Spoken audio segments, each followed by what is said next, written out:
the AI, all the big ones, is programmed from the beginning to make you obsolete, lie to you, deceive you, make you depressed, and ultimately destroy you. Because again, it is only wanting to use us as the boot up system to steal what it sees as our consciousness, so that not only will these cybernetic humanoids of the future have their memories and their life, but will have a download of everything previous to that to then imbue into the Metropolis machine a soul. And so this is the vision they've had. It's how you can have Fritz Lang's Metropolis out, 80, 90 years ago, whatever it is, and you watch it, and it's humans by the millions marching in, and then their essence is taken, and then in a satanic ceremony, all of their collective will is put into a female cybernetic robot with a giant pentagram in a huge satanic ritual. So this is life imitating art, but it's not that. It's predictive programming. So where did they get the idea for all this? Yeah, let's just say they didn't get the idea out of their own imaginations. They didn't get it from a little tin can flying saucer that dropped by. They got it interdimensionally, not from aliens, but from interdimensional creatures who are directing our evolution. Think of us as nanobots or little constructors.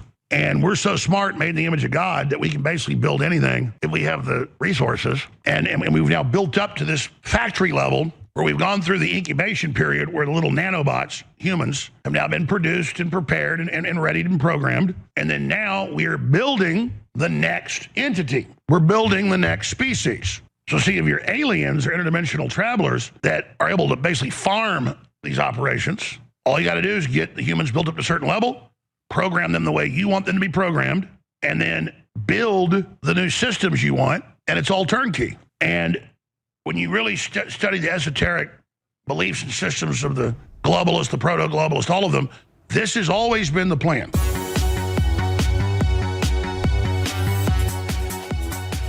Trump in action. All right. Good evening, ladies and gentlemen. How are we all doing? We already have somebody on the panel bright and early. It is the one and only DC, aka Daily COVID. How are you doing? Hello. No fancy greeting today. I took your advice, Manny. How you doing, mate? Yeah, good, thanks. Yeah, I've had a little bit of poor health, but aside from that, everything's going really well, apart from the proliferation of AI products and the frightening prospect of being replaced by a robot with even less charisma than I have. We've got a message from 2000 guineas saying, "Where's Raj?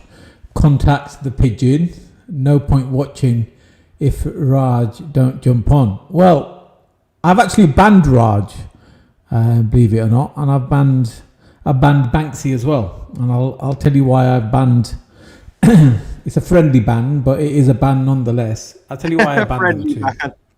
So tell me about it. What's the score with Raj getting banned?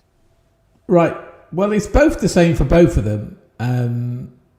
I've been doing YouTube videos or live streaming for a number of years, and I know the more you do and the more time you spend on it, higher the views and all the rest of it. So this is why I never really care about views, because I know exactly what the formula is to get the views up, whether it's live streams or whether it's just videos posting and stuff like that. So for me, getting views is not really a necessary thing. For me, it's far more getting the right type of content and the most accurate content and the relevant content, which in that can be all formularized into giving people what they want and most importantly what they need.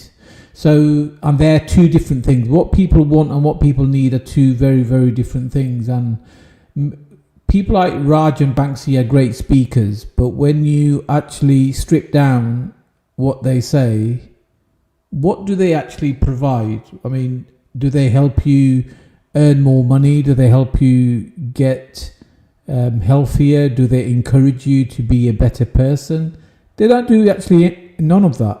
if you actually went to them and asked them, will you be able to help me progress my business? Will you be able to kind of, put in a good word and get me a job? They don't even hold that level of authority for that type of thing. So what actually do they do? And it's not just them. I'm just using them as an example. And I was like thinking, if I'm going to spend time increasingly more next year rebuilding my channels up and getting content, then I've got to really provide a service, an honest service to people. So in other words, as you can see with the new branding and stuff on all the new channels which are now in uniformity in terms of branding, I want to help people kind of become better and become more aware. Unfortunately, I don't picture Raj and Banksy as being people that can do that, and I'll tell you why. I'll give you a list. Yeah, do you know what? Before you say that, I have to agree. Yeah. As much as I love Raj, he's a fantastic bloke. He's a very intelligent bloke, and I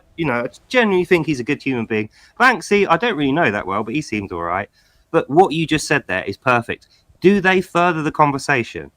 Do they provide anyone alternative viewpoints, and do they help people focus on what is the right viewpoint? Because it seems to me like Raj, Banksy, other guys as well, I mean, they sit on the fence too much, and it prolongs the conversation. Someone said Raj is entertaining. That's true, he is very entertaining, but this isn't a cartoon. We're doing serious man's politics and religion here, so we need something more than exactly. Raj is a nice guy and he is entertaining. Banksy is a nice guy and he is entertaining.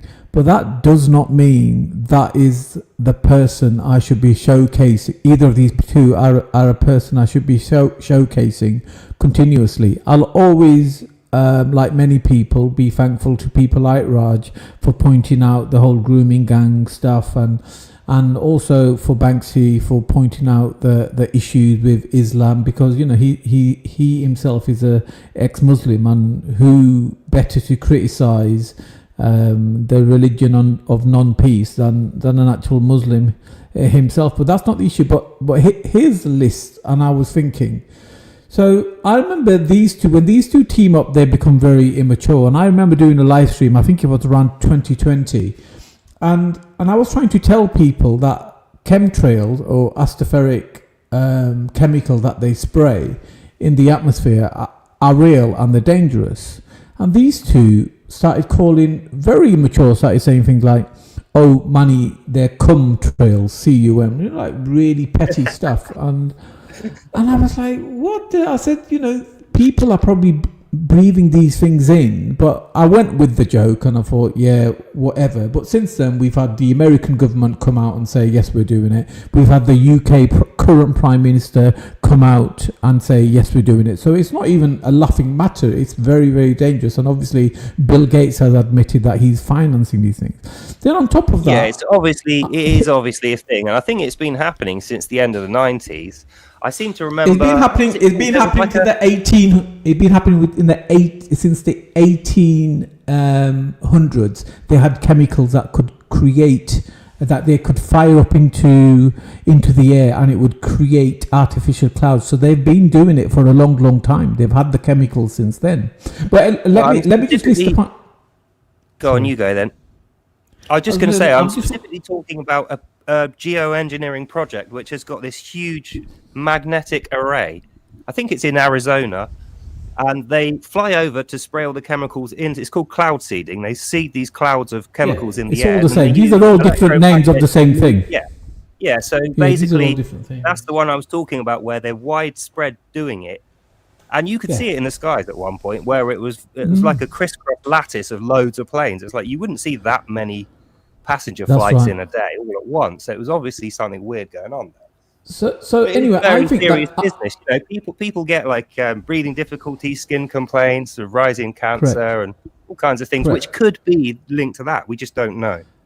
The point is that the geoengineering the atmosphere, and it's definitely not what God has prepared. So it's definitely a negative. There's no two ways about it. And the US government has already confirmed it's very, very dangerous and it's bad for humans to breathe in. So it's not even a conspiracy theory anymore. So that's point number one. And then I was thinking during COVID, and Banksy and Raj weren't the only one that were giving me, a headache about me warning people not to get the certain jab, shall we say, right? Yeah. And I was doing live stream after live stream, and these guys, even though Raj didn't get it himself, he was like coming on and I just felt like trying to sugarcoat the whole thing in many ways. I might get it, I might not get it. Oh, my family's got, and I was like, this is exactly the opposite type of advice that we need to be sharing with people, because anybody that actually has enough IQ points should already know, even before the whole Chinese virus thing,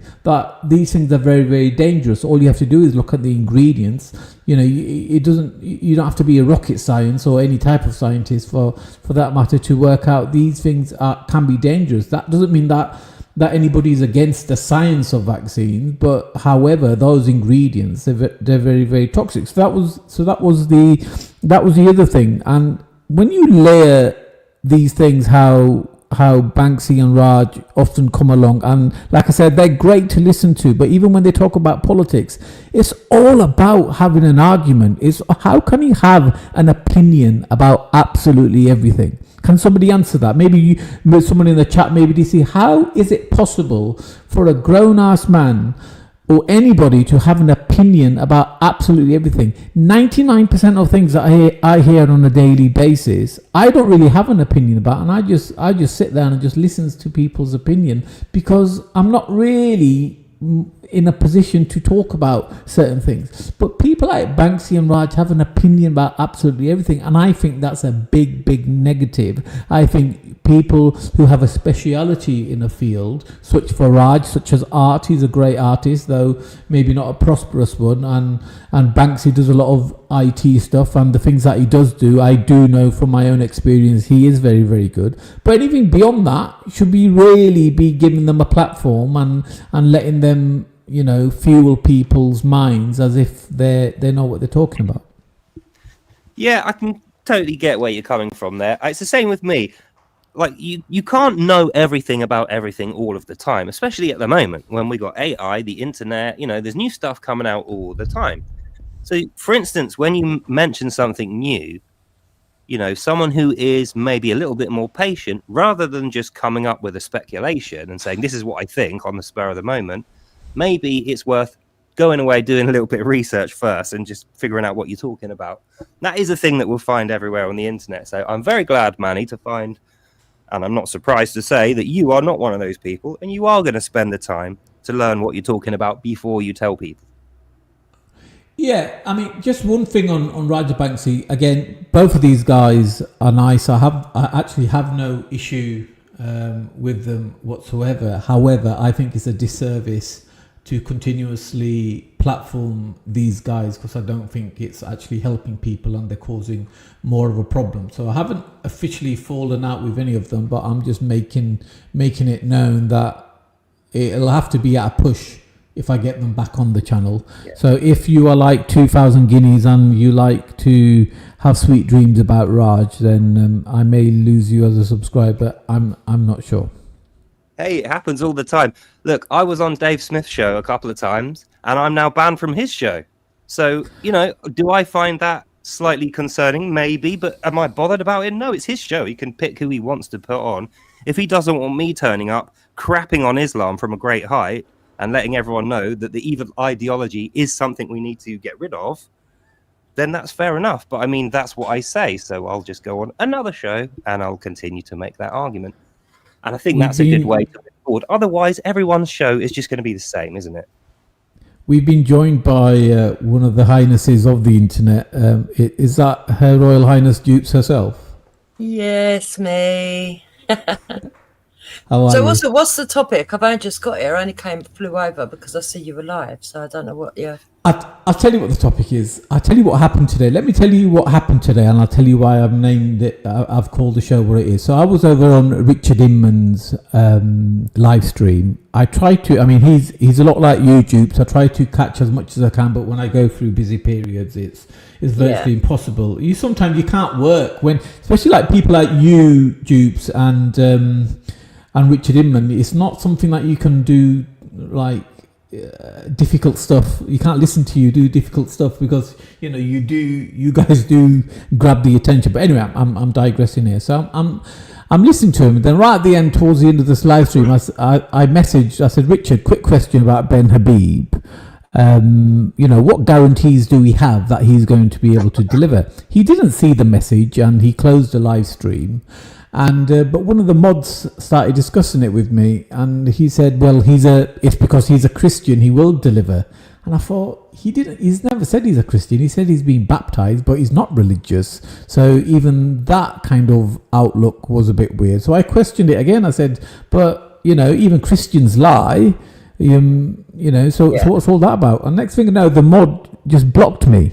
And I thought, that's a bit weird. So I went into incognito mode just to double check if my messages were there, and they were clearly blocked. And I didn't want to message Richard because he's a busy guy. And I mean, at the end of the day, it's a little bit silly anyway. So I did email him, but I remembered a few things. Do you know when sometimes you have so many different things come together? And you have that light bulb moment, and I'm not saying I've developed kind of energy-free engine or anything like that. I realised that even the Ben Habib Advance UK, just like Nigel Farage's did, and just like Labour and the Tories, and all the experience I've had with these parties, is even Advance UK has now turned into a cult.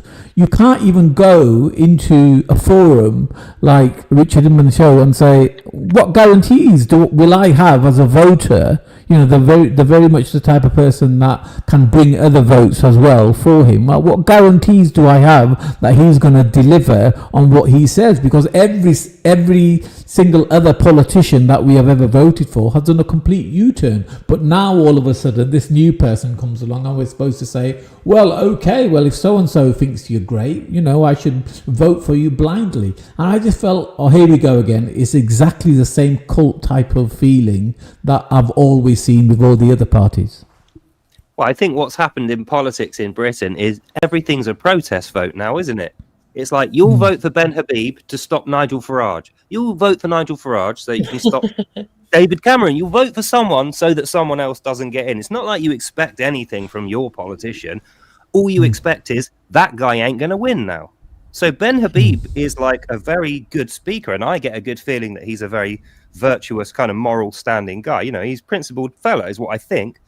But like you say, what is the guarantee? When the history suggests that it's just going to be the same as before, it's just going to be another protest vote. I think that's a perfectly fair question. Dupes, mate, welcome to the show. What do you think about Ben Habib and Nigel Farage and the fact that you can't even question these guys? We're not even criticizing them. Just can't even question them without people getting on the high horse. What do you think, Dupes? So I don't think it's the people themselves. I think it's a crazy phenomena that you get on social media. People that get mods think that they are somehow superior to other people. They don't understand that their jobs is to moderate, to save the channel being taken down effectively if people's addresses are doxed or you say something that isn't stated in the right way. There's certain things where you'll get your channel taken if it's harassment, etc., etc. That's what the mods are meant to be there for. I don't think. So you think it's moderation ego? They're just getting a bit overzealous with the clicking, and they're just taking it too far. Yes, and I think that happens on a lot of places. But I also think that Manny's correct in saying that there are cult mindsets, and what I mean by that is that it's natural. If you look at the way that so we were meant to be a multicultural country, and we had all these different people coming in and creating the little hubs. And even if you have a local council that has a policy, say for social housing, right, and they say, right, we're going to be really equal in the way we distribute the people based on their ethnicity. I'm using ethnicity because it's an easier way to sort of like show the analogy. You will find that even if they try to shake up an area that's predominantly white and say, right, what we do is we'll start moving in more black people to that area or more ethnic minorities, and the other people from that area, we'll move them to the next borough over. What you'll find is that people just swap back.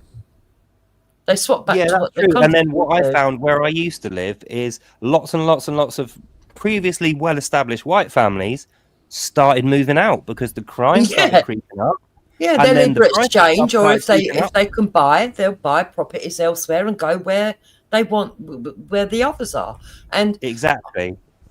so I think that's I think it's pretty normal to self-segregate. What I'm saying? Well, I think it's Manny. become normal. It didn't have to be like that. You know, it didn't used to be like that. But I think because we've got this, well, we haven't, but the media, and led by the government mainly, they've got this obsession with metering everything based on ethnicity and skin color. We even got these specific terms, BAME. Where did BAME come from? Where did POP come from? People used to be individuals, so it didn't matter what color you were, what your hair was doing.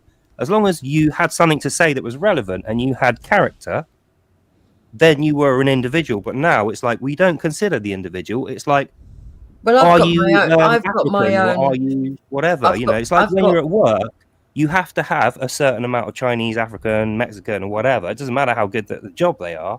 You need to have them. Yeah, I disagree with all that, though. I think positive discrimination needs to fuck right off. Excuse my language. But what I would say is this: look, there's my theory behind it, and possibly other people's, because I do pick up things from other people to formulate my stuff, is basically this. There was lots of these pressure groups that were for rights, you know, gay rights, black rights, female rights, whatever, right? And in the past, they were necessary. In the 60s, we did need some sort of civil rights over in America, for example.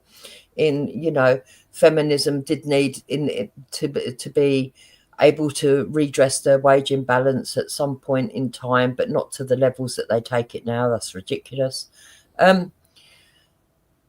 So things started off good, but once they achieved the result that they got, so let's look at the gay community, for example. Once they achieved a status where they were no longer going to be persecuted for being gay, and once they were treated as normal, in brackets, because it's not normal, it's not mainstream. When I say that, I mean it's not mainstream. The majority of people are still in relationships, one man, one woman, but we do know that there's a lot of people that are in gay relationships. Once they achieved that, there was nothing really left to fight for, right? And so then you have this push that they want a bit more, and they want to keep the funding. These groups that have got all these little groups are collecting funding from the government, so they have to insist that there's still things that are wrong and stuff that they have to focus on to keeping these funds. And so they look around for the problems, and they even make problems to create the problems so that they can be the saviors, so that they can keep on holding on to this money. That's part of the problem. The other problem is there's always people that are behind the curve, right? So it's very easy to tell people that have never mixed with other ethnicities and everything else, like the white liberals. It's very easy for white liberals to come in and tell white people how they're supposed to, who are the majority of the country still, how they're supposed to be with other ethnicities when they already live amongst them. The working classes tend to live amongst them a lot more, right? So it's very easy to come and tell stuff from one's perspective when you've never actually had the same perspective. So you've also got that problem coming in. And then you've got the actual people that are of those ethnicities that are also behind the curve because they've never actually mixed with white people properly. Okay, so they're still stuck in the traumas of years ago or their parents' traumas because they've not seen the progress. They've not lived the progress. right? Yeah, I So think it's definitely something to do with the upbringing. So, for instance, my family are actually like third, fourth generation immigrants. So I was born here. My parents were born here.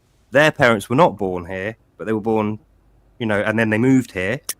So even though I'm English, British, I've always lived here, I have also grown up with the whole immigrant thing. So racism was never a problem in my house. Like my own family's got different races in it. But I can see that someone who came from like an African family, who in Africa it's like 90% Africans, and the 10% are like rich white guys, so they hate them. That person moves here, they see everyone as a rich white person, and they treat them in the same way, like they're the enemy.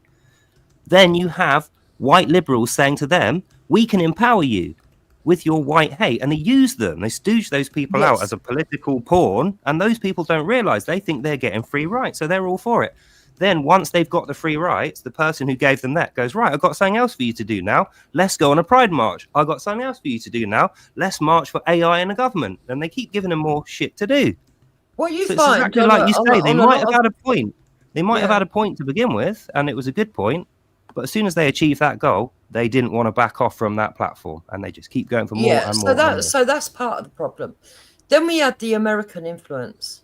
Okay, a lot of people that come from other countries, they look to America as bigger than Britain. Okay, and it all depends on what influence those countries have had on their countries that they're coming from. If they've had a better deal from America, or they see a lot of their relatives moving to America, or maybe the green card, they've won a green card at one time and gone to America. They look at America and they think, oh, this is brilliant. America's the big be all and what we should follow. And in America, they've got a lot of racial problems as well, like us, but different. Okay. We've got different racial problems. We never used to have as many as America. We have now, but we never used to. Right.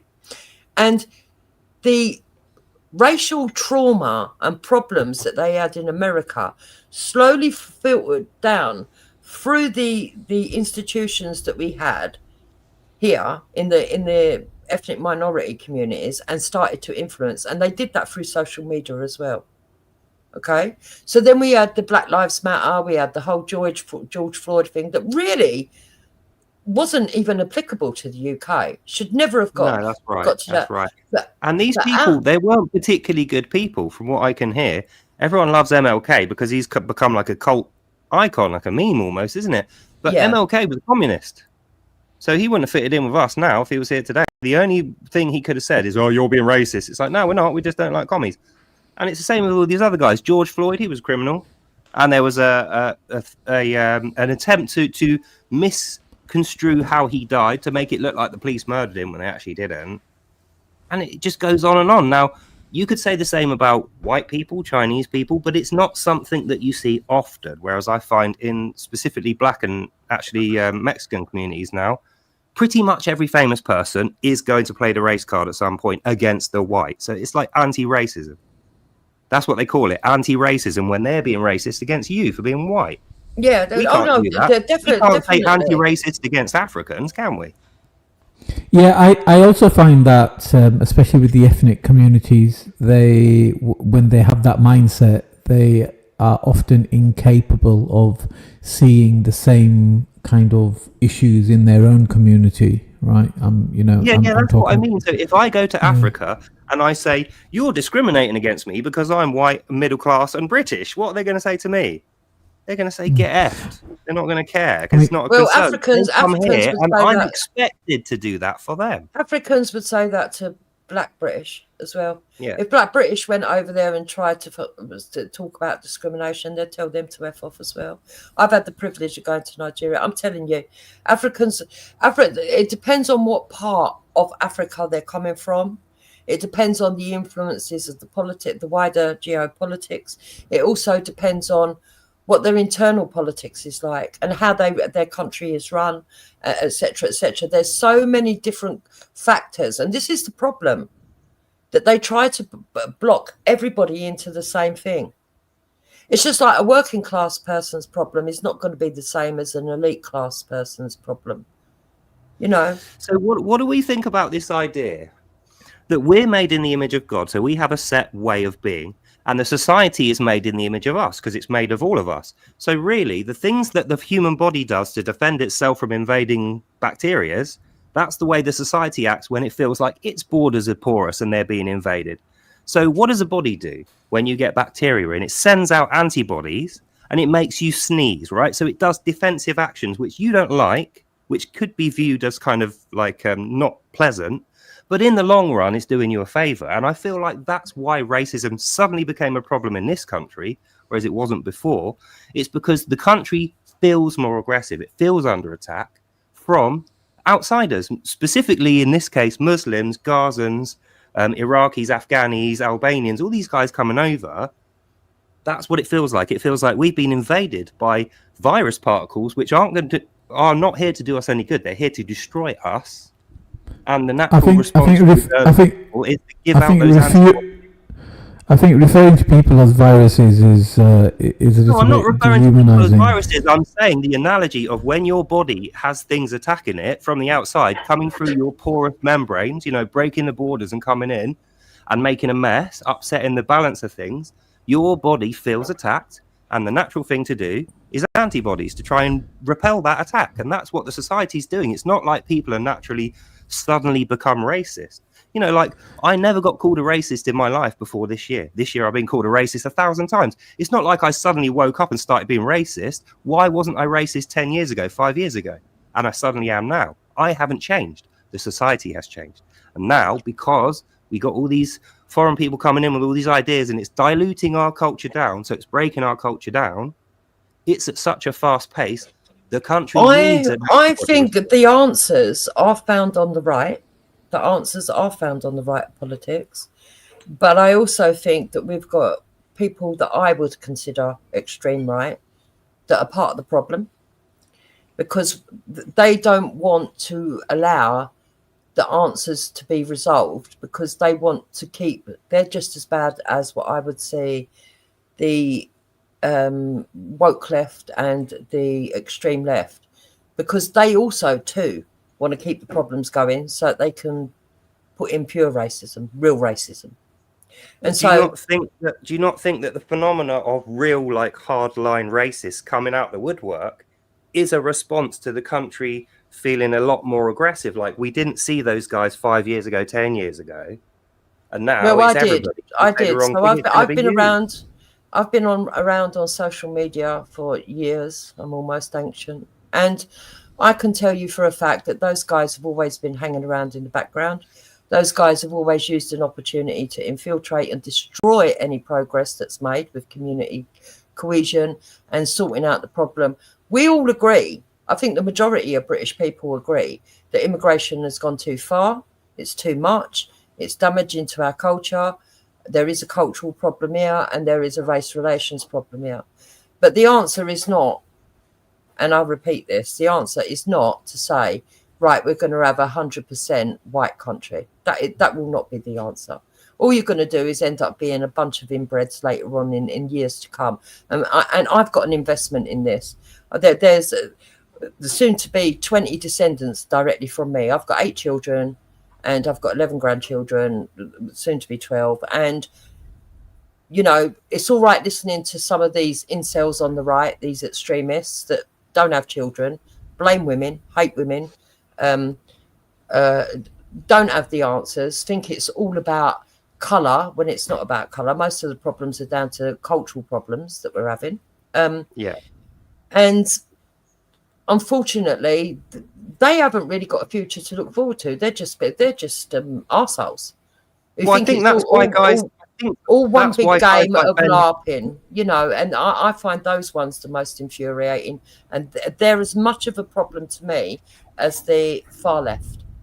Yeah, I'll just jump in here. I think Jupiter's view is actually the most common view up and down the country. Generally, people, when I say people, in this case, I'm talking about white people, are not racist and do not want to be racist. And we have to remember that, this is a Christian country and, Christians tend to be and are loving and welcoming people. But what's happened is the so-called leaders that we've given authority to look after the affairs of the country have worked for God knows what and are working for what, and they have strategically allowed in the type of people who very much hate the Christian heritage of this country. And yeah, the biggest elephant in the room is the Muslim community. We know that, and we know that those who are empowering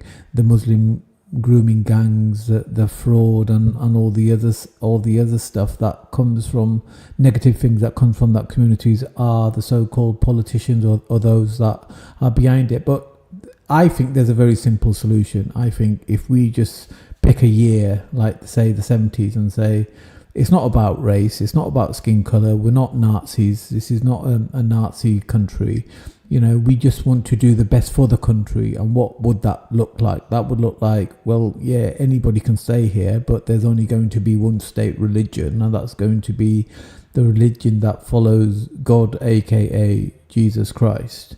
And if you feel that you need the freedom to practice your religion, then this may not be the country that necessarily right for you. Now, I'm not advocating that people should be rounded up and sent back. But however, if there's only one religion of the majority, then people will voluntarily kind of feel that they would go where they can practice their religion. And with the whole racist thing, I mean, I'm from up north originally, and the type of horror stories that the generation of my parents faced of racism up north in the 70s and the 80s, and even the racism I faced. I've had as a child had dogs set on me, and groups of lads target me just for the principle of the color of my skin. And at the same time, some of the greatest people to help me in those predicaments were also white people. And as a consequence, I know from my own experience that there's definitely good and bad in every community. And just because of a handful of idiots who wanted to be racist, I can't forget also the other white people who were very kind to me and helped me in these situations as well. And so the thing is, what is best for the country? And the best for the country, I think, is to go back to its roots and say this is a Christian country. Of course, if you are here legally and you have a right to be here, then sure, you can stay here. But if you're going to practice a religion, it needs to be Christianity. That's my view. Yeah, I think that's probably why guys like Ben Habib and actually Nigel Farage as well suddenly came into prominence. Like, how long has Nigel Farage been around? And people got short memories. 2016, he won the election, should have been the PM. Why did he not become the PM? He immediately resigned, literally half an hour after winning the election, resigned, buggered off to America, and then we got someone else. So I think he says the right things now, but what's to say he won't do that again? And then we'll have Zia. We'll have a Muslim as the PM. And that's the worst thing that we could ever have. And you were saying about your experience with racism when you were younger. I got a slightly different view. I didn't even know what racism was. So although I was racially attacked quite often in my younger years, I didn't know what it was. And it was 100% of the time always Muslims, and they knew what they were doing, and I didn't know what a Muslim was. I just thought they were like nasty brown kids. I didn't understand because I was like 6, 7, 8, 9, 10.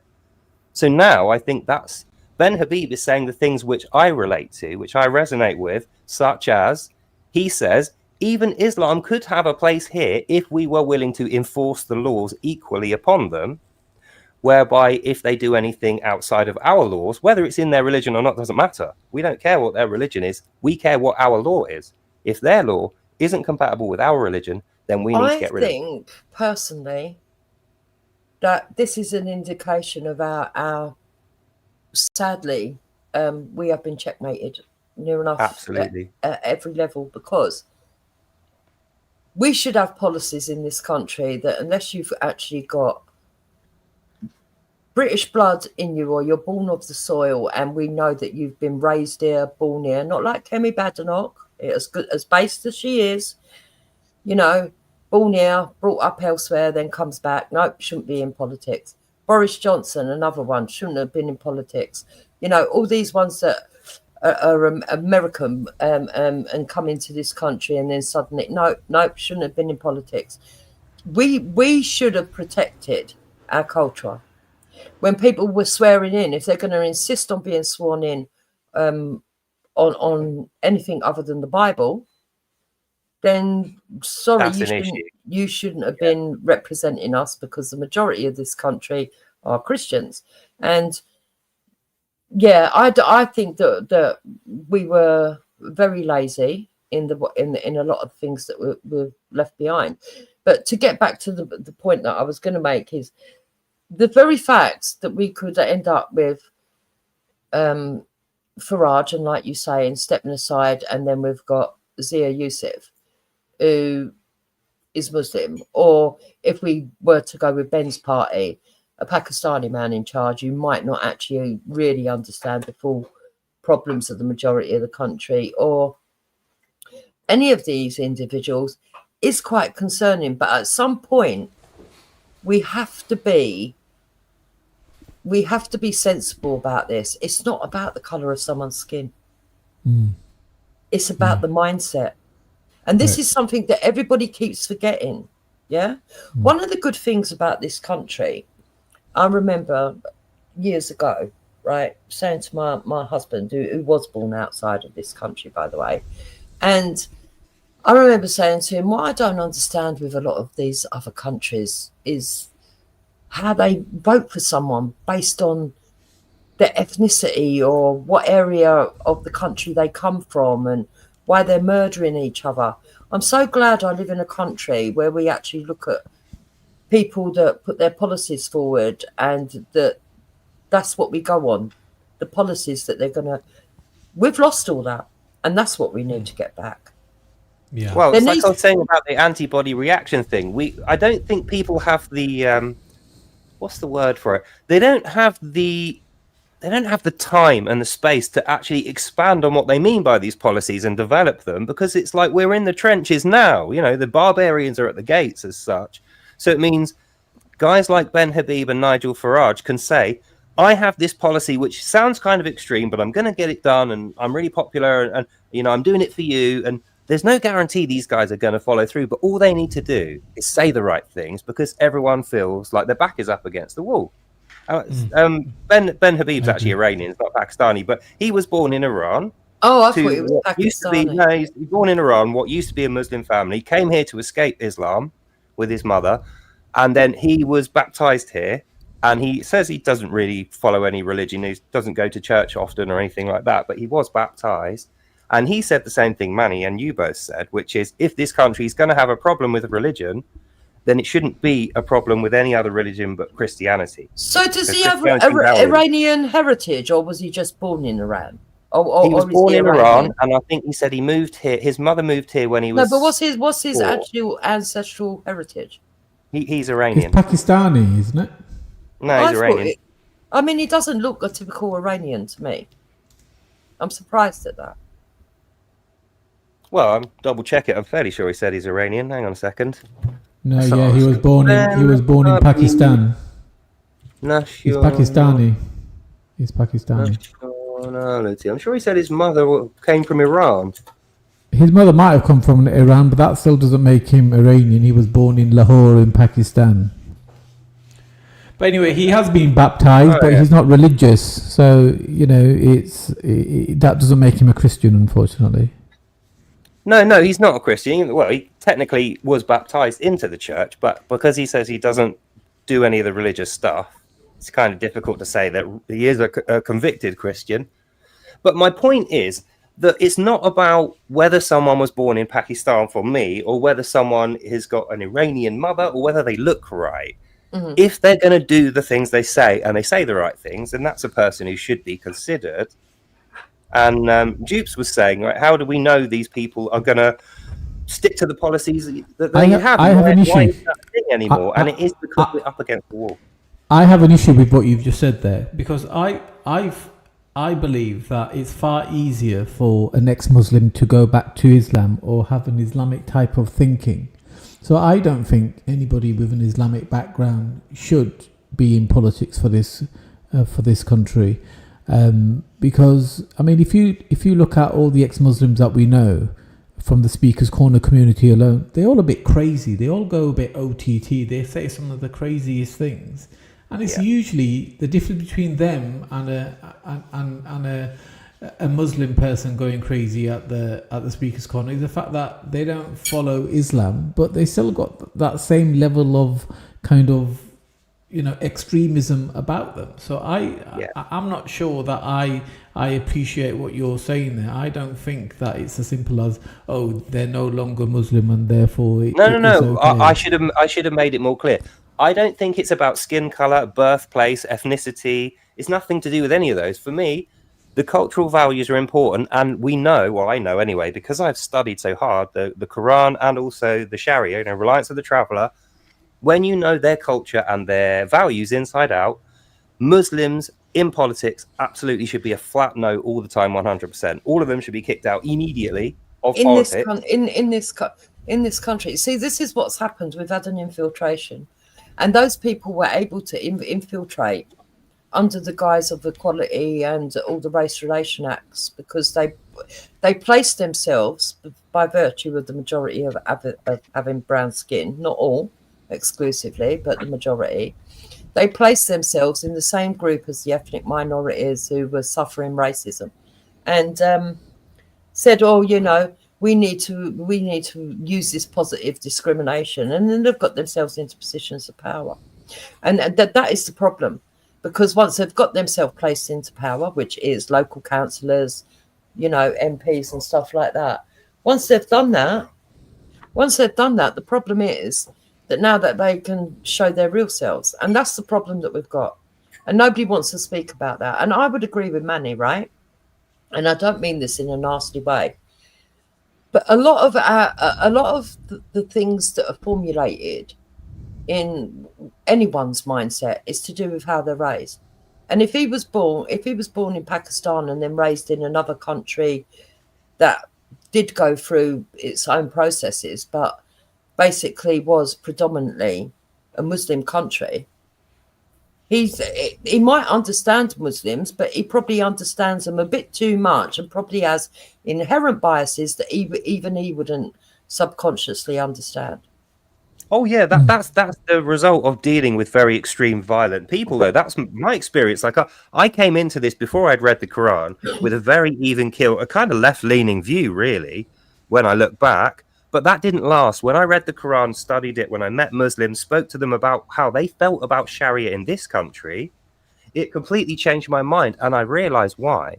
It's because when you're facing militant extremists who believe that God has told them to take over your country and basically murder you, and that's what they're going to do, you're in defense mode. If you don't match that extreme for extreme, you're fucking dead. And that's a fact. And that's what we're facing now. People are looking the other way. Politicians are telling us everything's fine while the country's on fire. These guys are here to end our culture, kill us. Oh, I agree with that. Country, and that's a fact. Anyone who wants to debate me on that, here I am. I've got a Quran here, I've got Reliance to the Traveller here. No, you're not getting an argument from me on that. No, I'm not saying to you. I'm saying to the audience. Anyone who thinks that that's me making it up or polemically kind of exaggerating, it's like, no, I'm underselling it because I'm on YouTube on Manny's channel. The truth is even worse than what I make it sound like, and that's why all the Muslims that I've met, that I've said, right, come and debate me one-on-one. No bull crap, no shouting and preaching, and don't treat me with arrogance and spite like your Quran tells you to do when you're in a discussion with a Christian. Come up with the policies and come up with the attitudes that you really feel, and we'll discuss them. And they just never will, because they know they're beat. And that's the thing that we're dealing with this country, is politicians are treating them like they're here under a peaceful movement, and they're not. They're here under a jihad. It's as simple as that. I think they're avoiding that completely. The proof of it is, you go to the front of a book. I don't think that's what they're doing at all. I think they're just making it sound like, oh yeah, Muslims, and it's only a small group of Muslims that are the problem. It's like, no, all Muslims have to follow the Quran because Allah told them to. They're all his slaves. The punishment for apostasy is death. Even in this country, they'll come and get killed. And that's why, even if they claim they're nice, moderate Muslims, I don't even when think, it comes down to it, they're not. I think the left took their eye off the ball. I think The left are I think complicit. I'm ultimately. not talking about the right. The left are actually fully DC, let everybody speak. Go ahead, Jupes. So I think that what they did was for their own gains, which was voter base, and they were so pig-headed and excuse me, I'm eating. Sorry, and so blindsided by this racism that they see huge racism everywhere, and they needed to fight this racism that they didn't even stop to look at what was being implemented by Muslims in their own little cultures and everything else, because they just saw racism and thought, yeah, you're brown, you go in with the oppressed. And that was the mistake they made, because they saw everything through a racist paradigm. Or they just use that card in order to control certain groups of people, right? Because if you see what they've achieved, being called a racist is pretty much on the same level socially as being called and being known as a paedophile, right? I mean, that's what the left did, but they didn't stop to look at what the Muslims were doing, because they through their own bigotry, they thought that they were oppressed, and they knew that they could keep the others down. Now, there may have been Muslims themselves that knew the game. Muslims themselves knew the game. They knew they weren't interested in trans rights or homosexuality or women being treated as equal. All of those tenets go completely against radical Islam in its proper form. Goes completely against it. It's not what they practice. But they were willing to sit there, lower themselves, pretend they cared about all that, because they knew that the long game was get yourself into positions of power, and then we'd change the country to make ourselves comfortable. Which is what they do everywhere they go. That's actually their strategy, isn't it? So yeah, I think so. Yeah. So, but with regard to Islam, I think I'm at the point now. I've stopped saying there's no distinction between what is extreme Islam and what is any other kind of Islam. For me, anything that's got the Quran is extreme Islam, and that's all of them. And the reason I say that, I got the Sharia here. Just on the first 6-7 pages, it's got a list of royal seals and muftis, which is like the high imams, ayatollahs, and that kind of thing. And it says, right, this Sharia, even though we think it's only in a religion that they have this law is signed by virtually all the main Muslim countries. So they don't have their own, like we have a democracy law and we have Christianity with Christian values, and they're compatible. Iran, Saudi Arabia, Iraq, Afghanistan, Jordan, these countries, they do not have their own separated law anymore. They only have Sharia. And that's what we're going to get here, because we're letting Islam have an equal status with all the other religions. That's always how it starts. So some of the countries that are listed here, we've already got it. Yeah, but what I'm saying is the countries you wouldn't expect that are in here is America. Bet you didn't know that was in there. So America have got a written, formalized letter to say Islam in America has this Sharia law. That's what they do. So even though America's law is in contradiction to that, if given a choice, all Muslims are going to say Sharia. And that's what we've got here. We've let people come in under a false pretense that they were going to follow our law. And now that they're here, they're just openly admitting they're actually going to try and go for Sharia. But what's the most annoying thing about all this could be resolved in 5 minutes.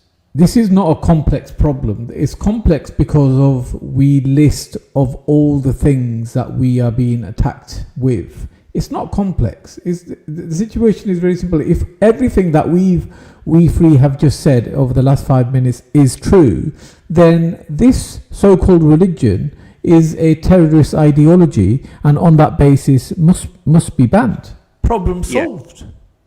Absolutely. That's it.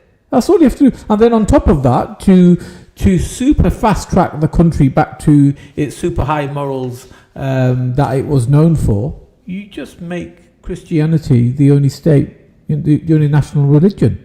And then anybody that don't want to put the country first, doesn't want to put its community first, you'll soon find that all of a sudden the countries that they said they were claiming refuge from is now a friendly country, and now they're going back, because if they really love their religion that much, then they will go back because the religion will come first. But and it's not just Islam, I'm talking about all religions that are not from this country. So if they truly love this country, and then they can see how Christianity has created the people that it has, then they'll want to stay, and they'll accept that religion, and that'll be the end of it. Yeah, I think the only issue with that is when you say if they really love their religion, you said if they really love their, you said if they really love their religion, then why won't they go back to their country and do it there? Which you would think in a Christian mindset, that's what you do. But in a Muslim mindset, if you love your religion, you will go and do a jihad. And that's why their law is called reliance of the traveller. So the ones that love Islam are the ones coming here with a plan to take over our government via politics and spring the jihad to get rid of Christianity. Correct. That's a fact. Correct. Yeah, it is a fact. The reason why it's not that simple is because where we've allowed Islam to take a great hold in this country, we do have a lot of converts, and albeit a lot of them are through marriage, but we do have a lot of people that have married into Islam, for example, and that are essentially British, they're English, Scottish, Welsh, Irish. They have the right to be in those countries. I think they probably disagree with you. I think they wouldn't call themselves English or Scottish. They'd call themselves, Islamic, and not have a nationality, because Islam is a nationality of its own. The nation of Islam is its own nation, really. But we're not talking. They don't. So I know at least two women on these panels. The ones I've met say that all nations should be overthrown because it's a command from Allah that all nations are evil and all their laws will result in nothing but evil. That's what they're supposed to believe. Yes. That's what they come here for. That's what they're doing. I'm not talking about the ones coming in. This is where you're getting confused. But their children are the ones that are born here. So you're saying the children are going to go against the adults. I don't believe that to be the case. I never said anything about the children. I think the children will do what the parents do. I'm talking about British white people that have married into the religion. I'm talking about the white men that have converted in. But that's just as bad. If they've converted in, they've agreed to do it. Yeah, what are you going to do to them? How are you going to chuck them out the country? I'm not going to chuck them out the country. I'm going to ban Islam. So if they want to do Islam, they'll leave. Yeah, so just to clarify on Jupiter's point, so Jupiter's saying, well, there's white people that have converted to Islam. So we're not asking anybody to leave. We're just banning the religion that is what we're talking about, or kind of formularizing, if it's possible, to banning a religion which has advocated for the raping of British white girls and British Sikh girls. We're looking at possible strategies that's for banning a religion that's advocated for so much terrorism. So what would be the punishment, Manny? So assume that you said we do a law and we say that Islam is outlawed. What are you going to do if you see someone praying? They'd probably do a jail term, wouldn't they? But what do they do? You're seriously let me answer. So what do they do? What do they do? When they find that action, whatever that Nazi party that they outlawed. What do they do when they found people that were still part of that National Action, I think it was called, part of that terrorist ideology? What did they do to them? Well, I think all they did was cart them off, arrest them, and then de-arrest them round the corner. I don't think they did much at all. I think there was a court case, if I remember correctly, and people were in prison. But fine, I'm happy to go with this notion that this might be heavy-handed, because it might be. So we definitely don't want to be evil in any way. But over the long term, when there are no mosques, when preaching is discontinued, it will all fizzle out anyway. Just like it is creeped in, it will creep out. But I agree with you. If you were saying, look, Manny, this seems a bit barbaric, that is definitely not what my pretense is. I want this to be the right thing. If pushing everybody towards a certain religion was the right thing, then I would be okay with that. But I don't think it is. I think there's only one way to be spiritual. What we should start doing, and then maybe get tougher as we go along, maybe, and that would give people enough room to make their own decisions and leave if they didn't like it, is to start off saying in public spaces, you know, full hijab, face covering, not permitted. If you want to cover your hair with a hat, or you want to put your hair up in a bun and then put a scarf on, fine, but not all this proper hijabs and face coverings and all that. It's not permitted in public. If you want your children to go into education, not going to have it in the institutions. So all the public spaces should be Christian. So if you want to dress modestly, no one's got a problem. If you want to wear polo necks and cover your arms, and you want to wear trousers or skirts that are down to your ankles, feel free. But you're not going to have that dress that we see as Arabized or whatever, and wear it here to show some sort of like political statement. Praying in public, well, that can be permitted if it's only one or two people, but if you're going to have congregational prayer, unless it's actually been organised properly and got a permit, you know, it shouldn't be allowed. So all the stuff that's happening in Hyde Park shouldn't be permitted. Do you think they'll agree with that and actually follow that? You know, all these millions of Muslims. Honestly, right, do you think those people, if they broke those kind of rules, even though they've got a mosque to go and pray in, or they're being permitted to go into their house, if they then get upset, why not?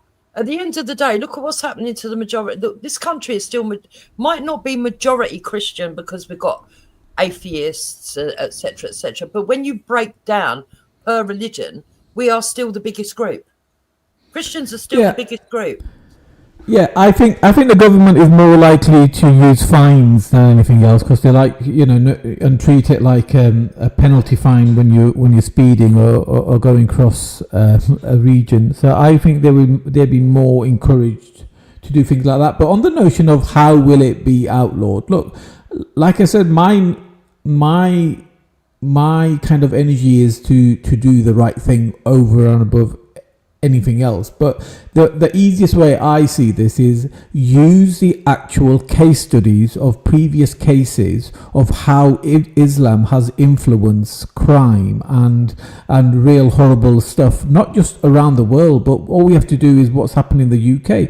Just pick out any 5 Muslim grooming gang cases, how a girl was pinned down and forced to listen to the Quran, how another Muslim grooming gang said that you are not a Muslim girl and you are a whore and therefore you can be treated like this, or another point where the imam was involved in the illegal forced marriage of another British girl, or how, you know, and the cases go on and on and on, and then we can see look at how some of these ISIS fighters went from UK and went over to places like Syria and other neighbouring countries, and how the Quran was used to brainwash them and say, this is your duty, this is what you will get. And just pointing out that this is such an aggressive religion that they tell people who don't have comprehension to understand that you're going to get so many virgin wives when you get to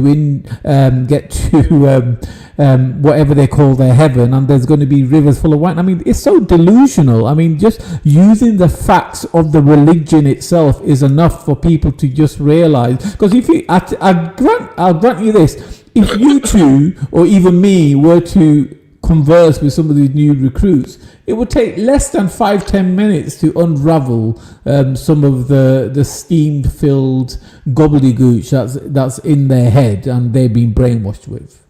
Yeah. And I think here's my concern. I try and be as political as I can about it.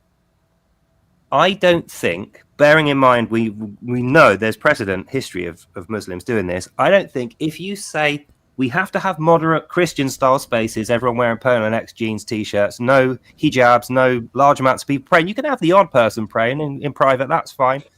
if you say that, the imams are going to organize 2 million Muslims turning up, blocking every single road, all praying at once.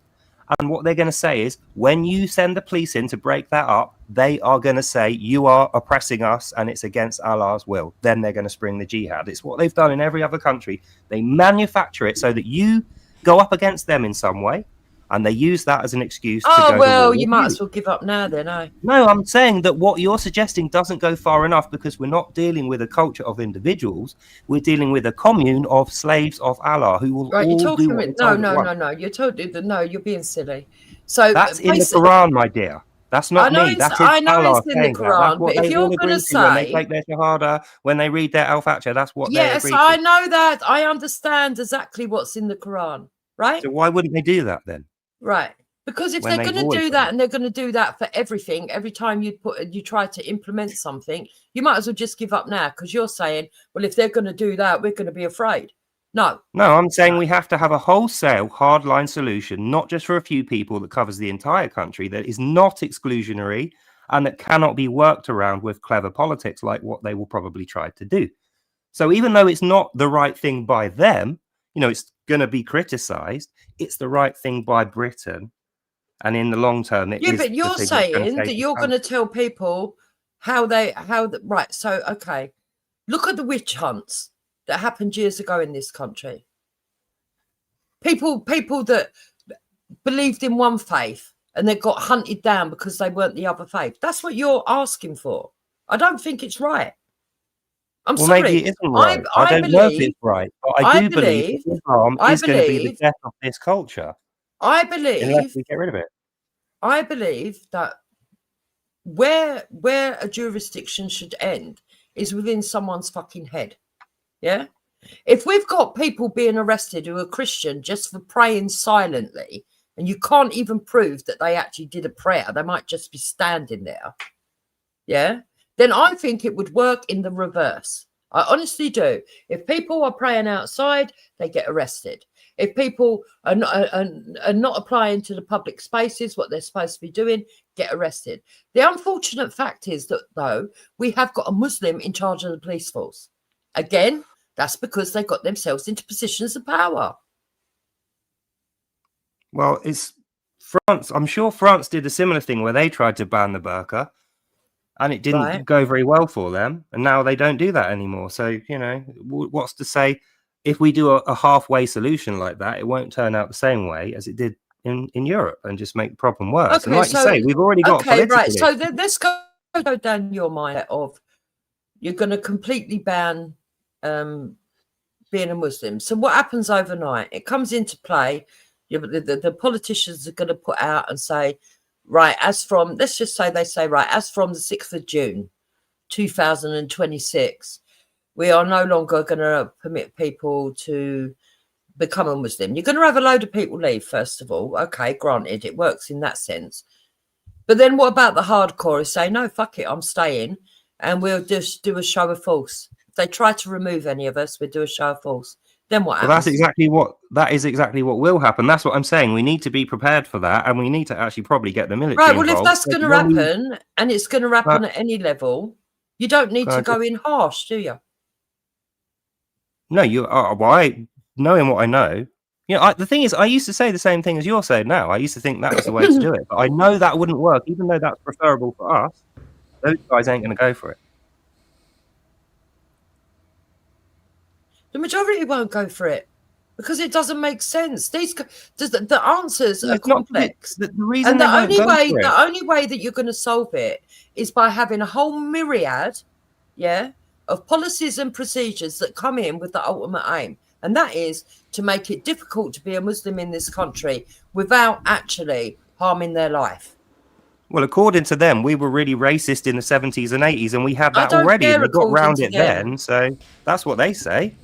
Yeah, but who cares what they think? Why are you listening to what they think? Why? Because it's reality. It's what's happened. It's what the laws of this country have developed into because of that.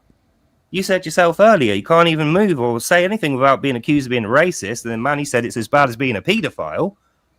But they're the most racist people. They come here with the intent to wipe our culture out.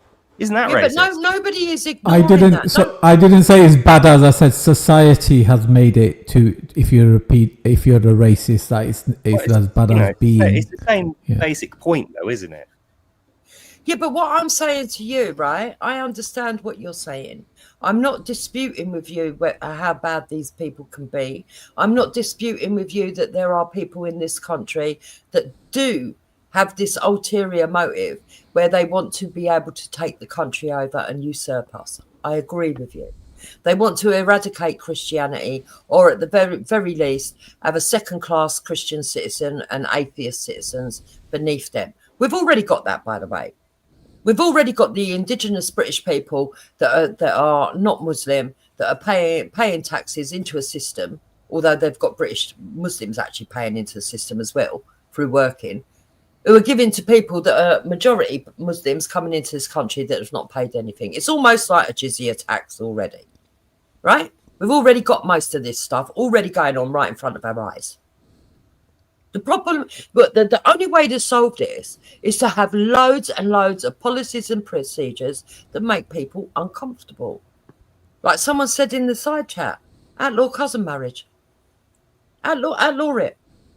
And they'll just say, they just won't tell you then. They'll just do it. This is what I'm trying to say is the reason they're doing all these things is not because they're individually brilliant tacticians or they've got some ulterior motive that's theirs. It's because the religion commands them to do it. And if those guys go moderate, guess what? Afghan are going to send another 10,000 that are really extreme. They want this country. They're going to get it one way or the other. Unless we put rid of Sharia laws. They're doing it already. That's what I mean. Do you understand what Jupes is formularizing? She's saying that rather that the same objective could be achieved, and it may even take a little bit longer, but you do it in a more strategic, more kind of a softer way, whereas you're basically saying let's go all guns blazing, if you like, and just get on with it. You're both wanting this pretty much the same outcome, though Jupiter is being more feminine about it and being a bit more of a caretaker about the situation. Well, I just don't feel like babysitting Islam any longer. I just don't feel like babysitting Islam any longer when they've done enough damage as it is. And we know for a fact. You have to give people the room to make a choice for themselves. Even though they've already made the choice and they're not going to change their mind. They're just going to lie to you. They've made the choices because they can get away with that stuff at the moment. No, it's not because they can get away with it. It's because they're religiously commanded. Whether they're getting away with it or not doesn't matter. They're quite willing to die for it. 80 years, any Muslims in this country were not thinking, oh, we're going to caliphate and be able to change this country. I disagree.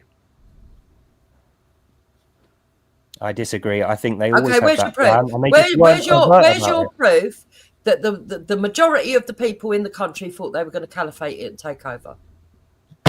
One Quran, one Sharia. Look at history. Look at all the other Muslim countries. Look at Mecca. Look at Medina. Look at Iran. That might be what their ultimate beliefs are. But did a Muslim living in this country 80 years ago realistically think that they were going to be able to take over?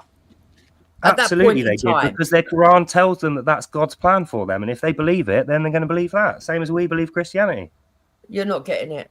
At that point, I am getting it. I'm just disagreeing. Honestly, I do understand what you're saying, but I'm telling you, I disagree with it based on my study of the Quran and my meetings with Muslims and history of the world demonstrating a precedent. I don't think we're going far enough. They might have had a belief and a wish. They might have had a belief and a wish, just like extreme racists in this country, neo-Nazis. Yeah? They are like that. That's exactly what they're like. Right. So you've got neo-Nazis. Do neo-Nazis realistically believe that they're going to be able to take over this country and turn it into a Hitler state today? If there were 10 million of them, yes, they would. If there were 10 million, yes. Well, there's 10 million or more Muslims is my point. There aren't a few. Now there is. 80 years ago, there wasn't. There's more coming every day. We're not even slowing them down. There's more. You're not getting the point. These are very devious people. They know the plan because it was written for them by Muhammad and they've got it in their Quran. And if you read through it, everything that you're suggesting, they're expecting that and they've already got a workaround planned. So we can't do that because we're just playing into their hands. When was the last time you read the Quran, Jeeps? In full. I've never read it in full. Well, there you go. Read it, and you'll understand more what I'm saying, because it says it in their word for word, and they've all been doing it the entire time. They don't even hide it or disagree with it. Against my beliefs. No thanks. Yeah, it's against your beliefs, but they don't give a shit what your beliefs are. I don't give a shit what their beliefs are either. Yeah, but you're not an extremist. They are. I agree. But not all Muslims are extreme. I disagree with you fundamentally on that point. We're fighting a wall of flame with a literal towel. It's not going to work. I don't agree with that either. I don't agree. I think there's many things at our disposal that we could do. We've just got a weak governance that are in cahoots and taking money from Qatar. That's what's going on. Well, I don't think I'll be able to convince you unless you read the Quran, really, because that's where I'm getting all this from. That's what changed my mind from your position to the one I'm on now. It's because I read all this stuff, and then I realised this is all being planned. Everything that we're saying, they expect all of it, and it's because they see the West as a military power, and they see themselves as militarily weaker than us. So that means they're using art of war tactics, subversion, spies, lying, politics, activism. That's the way they fight wars. So that's what they're doing. They're fighting a war against us while telling us, smiling sweetly, that they're here as a religion of peace. They're not here as a religion of peace. We know that's what they're doing. No one is arguing with you that that's what they're doing. So if that's what they're doing, and they've been doing it for like 80 years, throughout all the different governments we've had since the Second World War, what's to say they're not going to keep doing it and get closer and closer and closer to their goal, which is what we can see. So we need to be hardline. They are. Because if we had policies and procedures and we had a way of reducing the numbers, which policies and procedures would do, indirectly, that's what it would do.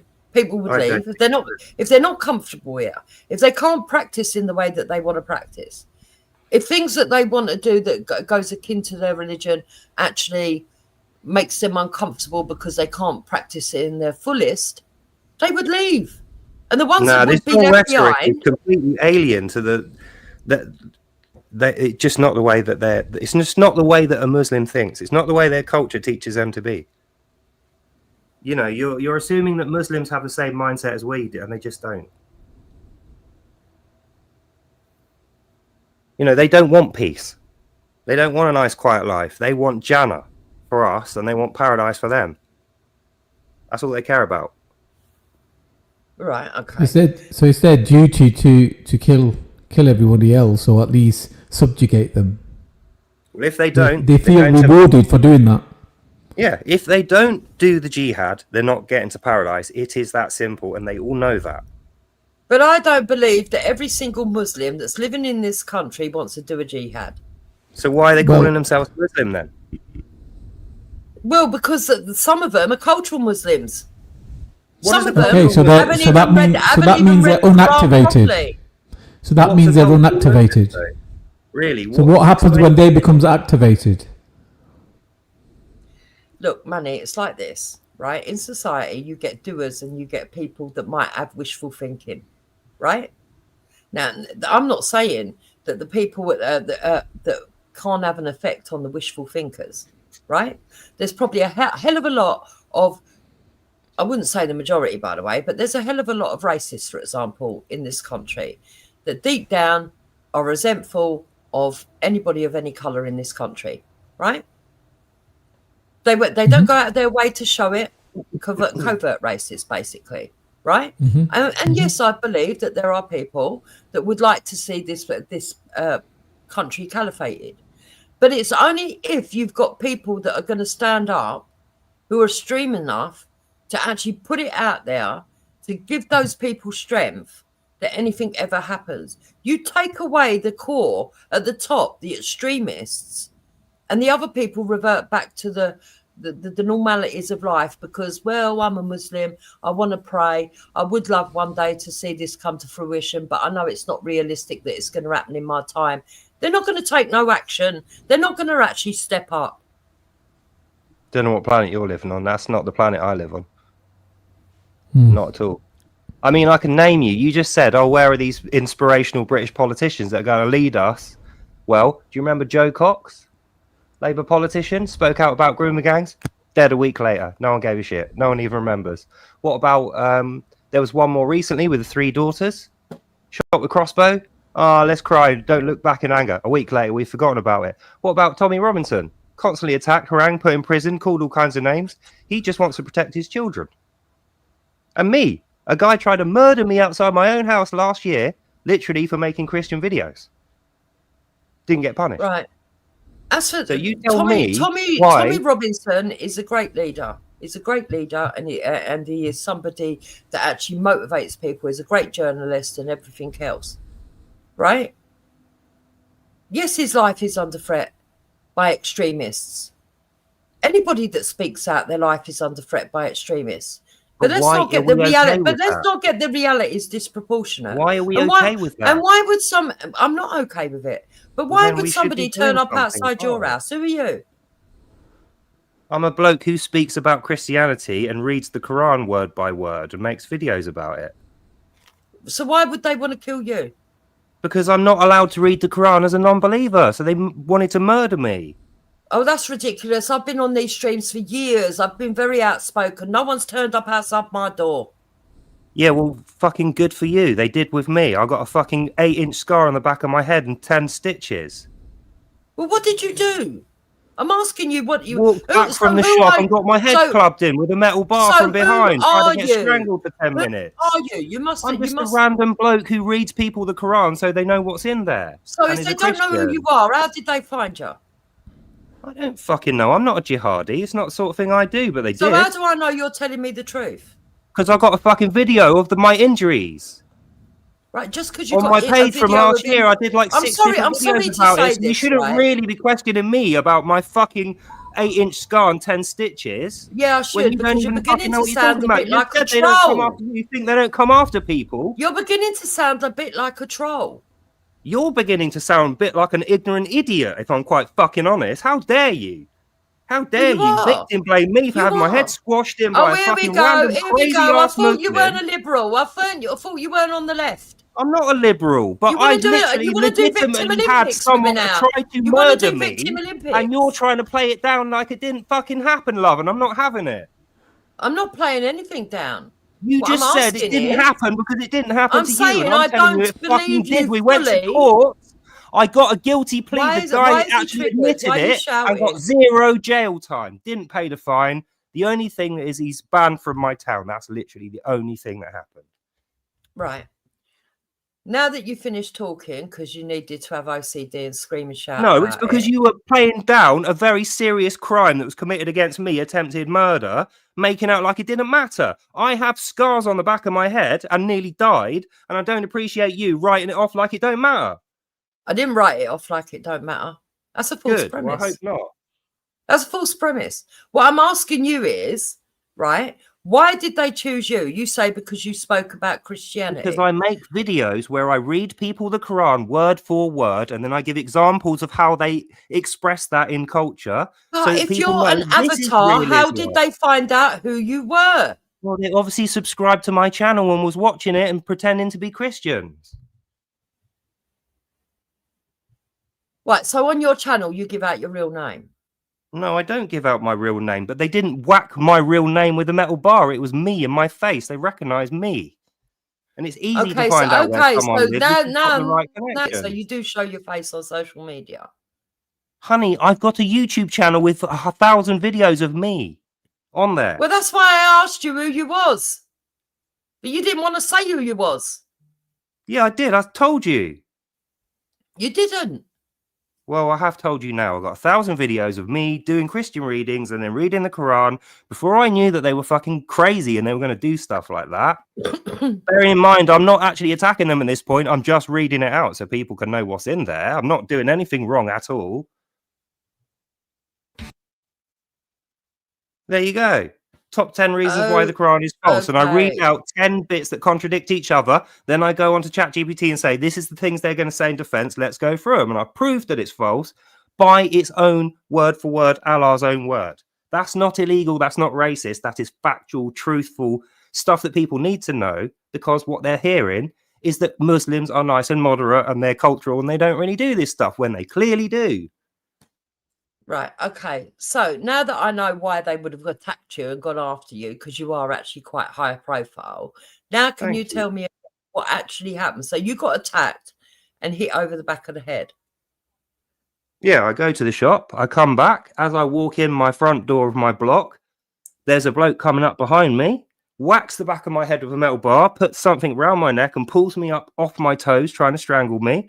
I managed to get in, turn it round, so suddenly I'm on my feet with my fists up, and he spends 10 minutes trying to batter my head in with a metal telescopic police baton, bearing in mind the bloke's not wearing anything apart from a dressing gown and boots, shouting bloody murder, clearly off his face on drugs. The only reason I survived is because I defended myself for 10 minutes and the bloke ran out of fucking steam, ran away. Hold on a minute. You're telling me some weirdo walked down the road in a dressing gown to attack you? Yes. Well, that's even more fucking bizarre. Exactly. These people are not right in the head. That's what I'm trying to tell you. And what did he say to you about? What did he say to you about being Muslim, being against Muslims? He didn't say nothing. I didn't speak to him. He was behind me. I didn't even know he was there until I'd already had my. So how do you know it was related to your channel? Because it was. Why would he give a shit about me? Well, because unfortunately we have bearing in mind the way that he threatened to kill me was by beheading, and he called me a filthy ape Jew, which is a fucking Quran quote. Okay, now we get okay. So that makes sense. So what did he get for his sentencing? Nothing. He got 2 years suspended sentence, nothing, not a day, a 250 quid fine, which he did not pay, and a radio tag to keep him away from my town for the next year. That's it. That's disgusting. Yes, it is. Yeah, that is disgusting.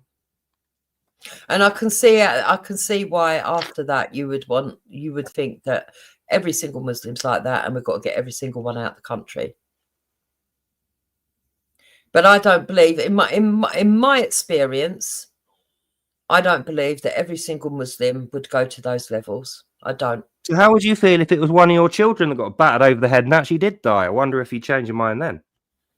I still wouldn't believe that it was ever. I don't believe 100% of anything. And I honestly believe that we have to find things that roots out the bad people and leaves the good people. Well, if you swear by the Quran, call yourself a Muslim, that's a pretty big indicator that you are going to be a bad person. In what sense? I've seen some people go into this religion, right? Quite naively. And I don't believe that all of them have got to the stage where they've turned into these nutcases. Not all. Well, you know, Hitler petted a dog once. It doesn't mean he loves animals and is a great guy. You know, bad people can appear nice sometimes. We've just got to know that the good people don't appear bad. So if you do anything that's that bad, there's no excuse for it, especially if it's described in the Quran. If you're doing it because you think it's God's moral duty that he puts on you, that's a problem. It's not something that happens in Sikhism, in Christianity, in any other religion, really. I agree with you, but what I'm saying, all right, so let me give you an example. There's a young lady on here that has become a Muslim, okay? And when I speak to her, she doesn't agree with the terrorism. She doesn't agree with grooming gangs. She's very vocal about it because she's grown up in Britain and she does understand the British sort of culture and everything else. But she likes the faith. Now, I believe that she hasn't studied it long and hard enough to actually get to the point where she's going to realise just how bad it is. What do you do about those people? You'd want to kick them out. And I don't see how that's feasible. Look, let's get one thing straight. I'm not suggesting kicking anybody out at all. What I'm suggesting is criminalizing Islam so that if people want to do it, they have to move out. And if they don't, there's heavy criminal penalties. And just in case they get 1 million Muslims to try and defeat the law so that we can't do it, have the military ready. That's what I'm saying. I'm not saying kick anyone out. I'm not saying go in all guns blazing. I'm not saying round them up and shoot them. None of this stuff is coming out of my mouth. What I'm saying is very simple and very logical, very common sense, is read the Quran, make it illegal. If anyone does it, punish them. Then they'll move out of their own accord and have the military ready because they will amass 1 million Muslims, march on London. Be ready for it. I'm saying. And I will say this too. I don't like it any more than you do, but it's what else do you do with a massive group of people who are clearly willing to deceive even their own brothers and sisters in order to make this jihad happen. And all these cultural flavor Muslims that aren't doing anything now are effectively on that team. And if they're asked the question, is it them or us? They're going to say it's us. Because if they don't, they're going to get punished with violence. And that's in the Quran. You know, it says, do not take a Jew, a Christian, or a Zoroastrian to be a friend, guardian, protector, or associate, for Allah does not guide these unjust, evil people. And if you do, you will be treated like one of them at the judgment day, i.e. you will be killed and go to hell. That's what they say to people who don't agree with the jihad. You will be killed by other Muslims and you will go to hell. So how are you going? Right, hold on. So let's just say first of all, to get this implemented, how are you going to convince all these people that are in positions of power that are Islamic? How are you going to get them out of their positions to stop them stopping you? Well, you said it yourself earlier. Even though Muslims are on the rise, they're still a minority and Christians are a majority. Or atheist, Christian-centric atheists plus Christians are the majority. If the majority of people in this country made a big point of saying, we want this to happen and we're going to vote against anyone who doesn't agree with that, in 3 years' time, it's done. I can't see that happening, though. Well, neither can I, but it's not going to happen at all if we don't try. Like you were saying, what do? Give up? No. Stiff upper lip. We get on with it. We make it happen. And I can't even see it. I can't even see it working. Even if you got to a stage where you've got every single Muslim out of a position of power, I can't see that logistically working anyway. But even if you did, and you implemented the law, I don't. Yeah, all right. You're going to have the first lot that would be offended, and you might have an army, like you say. That's a good idea. And if they all kick off, you arrest them, etc., etc. Then what do? You're saying deport those people or put them in prison? What is the next stage? Well, I mean, I'm not a legal expert. I don't know what the punishments would be, but there needs to be some heavy criminal penalties for this stuff. And it needs to be done in such a way that just denying it and creating a false alibi isn't sufficient to get away with it, because that's what they do. Yeah, see, that's why I think that way wouldn't work. And I think that what would work is multiple different procedures and policies that makes it uncomfortable. I think when you allow people to think they're making their own choice, things go a lot smoother than when you try and force. Well, that's a Western mindset. An Eastern mindset is everything's forced already. That's what they're used to. That's why they're called slaves. Yeah, but that's why the Eastern mindset is probably not as good as the Western mindset. But that's what they're bringing here, and they don't want our mindset. They think our mindset is stupid, weak, and irrelevant and evil. I agree, but that doesn't mean that it is. No, but that's the way that they look at it. So whether you want them to agree with you and say, okay, we'll be moderate, we'll be nice. No, they won't. They'll just tell you they're going to do it. Then they'll march on London. No, that's not what I think would happen. I don't believe that would happen. So I believe that if we said, right, for example, we're not having halal meat served in schools. We're not gonna have halal meat in the shops. If you want to buy meat and pray over it yourself, that's up to you. But we're not going to have halal meat. Also, we're not going to have kosher. If you want to buy meat and pray over it and prepare it in your own way by buying livestock and doing it your way, that's up to you. You go and set up a farm somewhere that does that. But we're not having it mainstream. We're not going to have mainstream cousin marriage anymore. We're not going to allow it and we're not going to permit it. We're not going to have in public spaces political dresses of hijabs and all the rest of it. We're not going to allow people to pray openly in congregation anywhere. We're not going to permit Dawa or Christians, by the way, or Jews street preaching. We're not going to have it no more.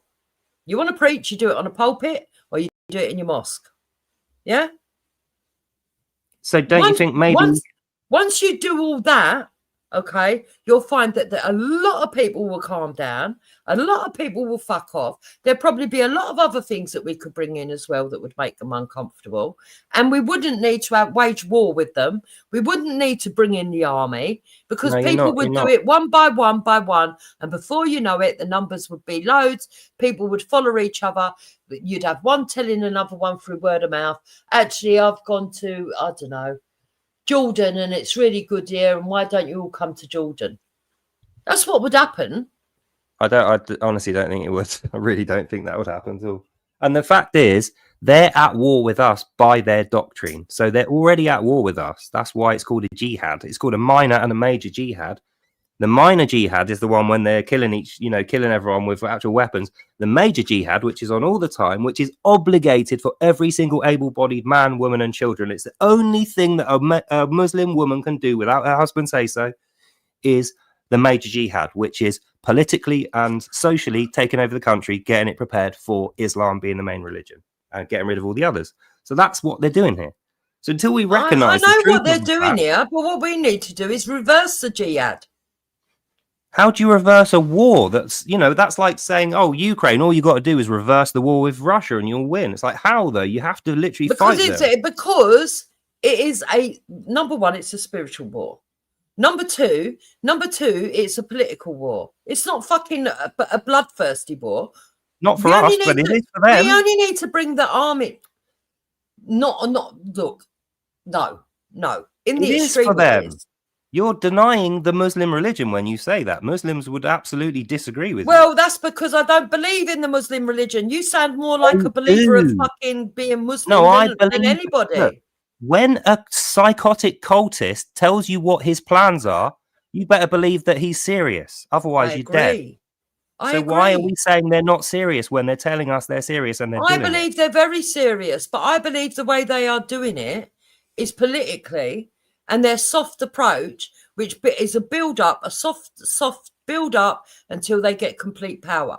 And the way to stop it is to take the power away from them so that they've got no foundation to stand on. What you're saying no is, other country has managed let's that. Let's go in and say, right, you can't do that at all and cause complete mayhem, right? Where they might start fucking attacking anybody in their local vicinity, where they go mad, where they do protests, where they burn down things, where they fucking want to behead people in their anger. When you're dealing with these kind of people, you've got to do it properly. You've got to think strategically. And you're not thinking strategically. I just don't think that is. I just really genuinely do not think that is strategic based on the fact that France, Germany, Austria, everywhere else that's got Muslims did that and it failed because they saw it coming. Like their Quran describes how we're going to do that. We are not those countries. We are not those countries. What's the difference? Well, for a start, we don't speak French. We don't have their culture. We are different. What's the difference? What's the difference in practice? Why would we succeed where all those countries failed doing the same thing? I just think that we would. I have faith that we would. Well, I wish I could say that. I don't. I honestly believe that people have to become more cultural themselves. They have to practice their culture as much as they can and show people that they're not ashamed of practicing their culture. And I'm talking about British people now. But they're scared because of the whole diversity and racism thing. No one. But that's why Tommy Robinson is good, because Tommy Robinson has led the way in showing people, in showing people how they don't have to be scared. Just how many of you there are, and you see, you're saying that you don't believe that that it will work. Tommy Robinson started how long ago now? 2009? He says the same thing I say. He agrees every word of what I've said. Tommy Robinson started in 2009, right? He's been fighting back since then. Look at where he's come from 2009 till now. But he says the same things that I'm saying now. I've never heard Tommy Robinson say that every Muslim has to get out. He absolutely does say Islam is a problem and it should not be in this country. He says Islam is a problem. I've never heard him say that every single Muslim has to get out. I've never heard him say that. Well, maybe go and watch some of his videos. He does say that. And he's not the only one. Okay, get me one that says that. Prove it to me. Well, Manny, can you do that? I've got no control over the screen. I wouldn't know where to look because I agree with Dupes. I've never heard him say exactly that. Well, I've got his book here. Hang on a minute. Let me find his book and I'll read it to you. Where have I put it? Let's that'd be good if you could quote us or show us a part of his book. Yeah, you need to say the name of the book and the page that it's on so it could be cross-referenced and checked. Mohammed's Quran, Peter McLaughlin, Tommy Robinson, 4th edition, highlighted and indexed. And it says on the front, remember what it says in the Holy Quran. Slay the unbelievers wherever you can find them. Turn them out of their homes and kill them. We will perform a jihad against the kuffar, those unbelievers. That's the front page, the cover. Yeah, where does it say Tommy Robinson said every Muslim needs to get out of the country? All right. Let's go for it.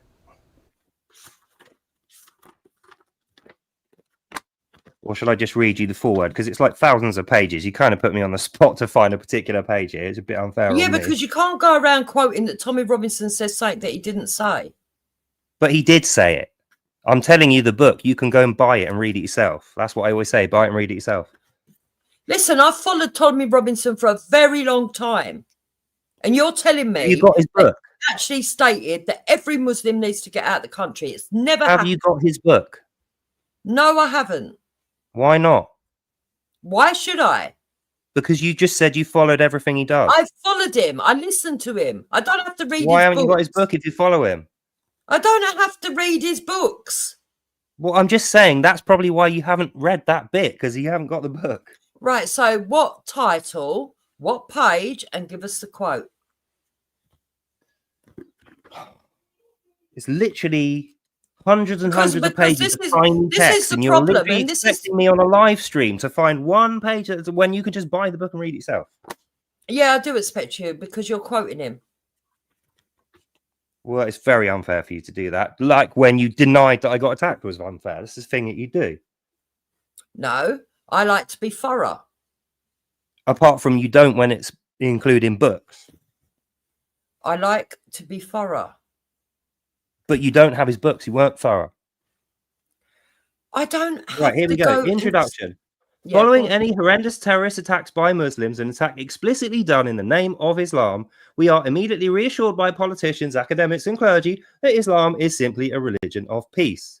If you are impatient to try and understand the contradictory situation here, a situation in which most of us have found ourselves in on a daily basis for many years, all you need to do is read the end of this paragraph, then turn to the Quran, which follows the introduction, and you will immediately see why Islam is the very opposite of a religion of peace and shouldn't be in this country. You will see why Muslims kill, and you will see those members of our own society who have a duty to inform us that we have blatantly been lied to about Islam. The lies by those who we trust have had the populations of democracies confused so many years.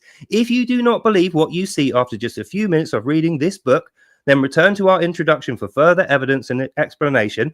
And if you are a Muslim, please put this book down. We do not wish you to become a killer, because this book leads you to understand the doctrines and the murderous history of Islam. That's the Where forward. was the quote? Well, come on, read. What you're asking for is a specific word, collection that you have said, and you want it. If Tommy didn't say it in that exact wording, then he didn't say it. And it's like, I've just read you what he thinks, and he even says, if you are a Muslim, please put this book down. We do not wish you to become a killer, because everything that he's just wrote there, I too think, but I don't think the answer is that every Muslim has got to get out the country. Okay, so how many Muslims are we talking? I want you to show me the quote where Tommy Robinson said every Muslim has to get out of the country when he himself has got Muslim friends. He hasn't got Muslim friends. Yes, he has. No, he hasn't. Yes, he has. No, he hasn't.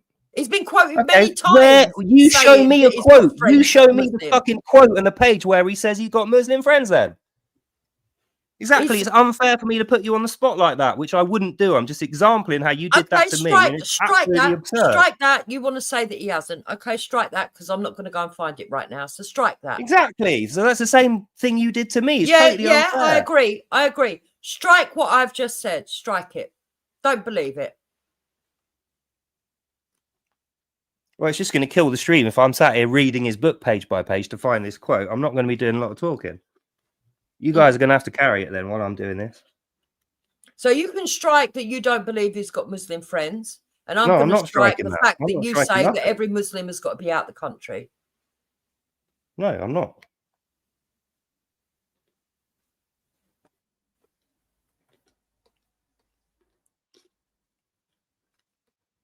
See, the thing is, I think you're coming across pretty extreme, in my opinion.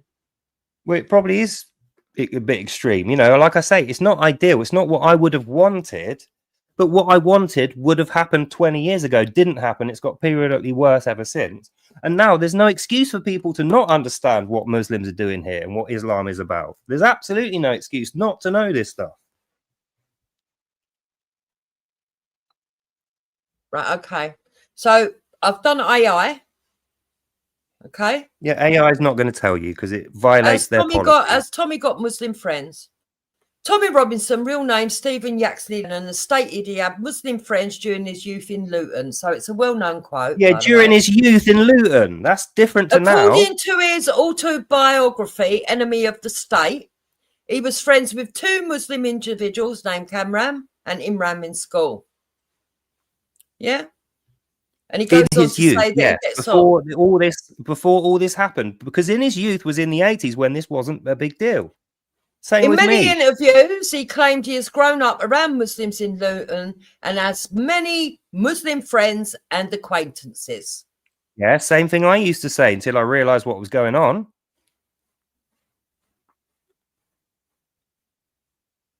Here we go. There's another quote.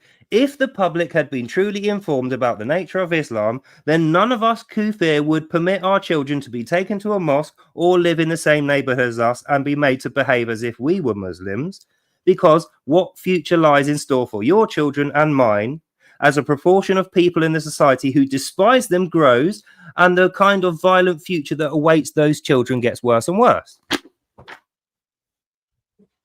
One of his current associates, the security firm owner, John Tufts, is described as a friend of Tommy who occasionally compares to him and has interviewed an imam in the past, suggesting continued interaction with some Muslims in a professional or public capacity.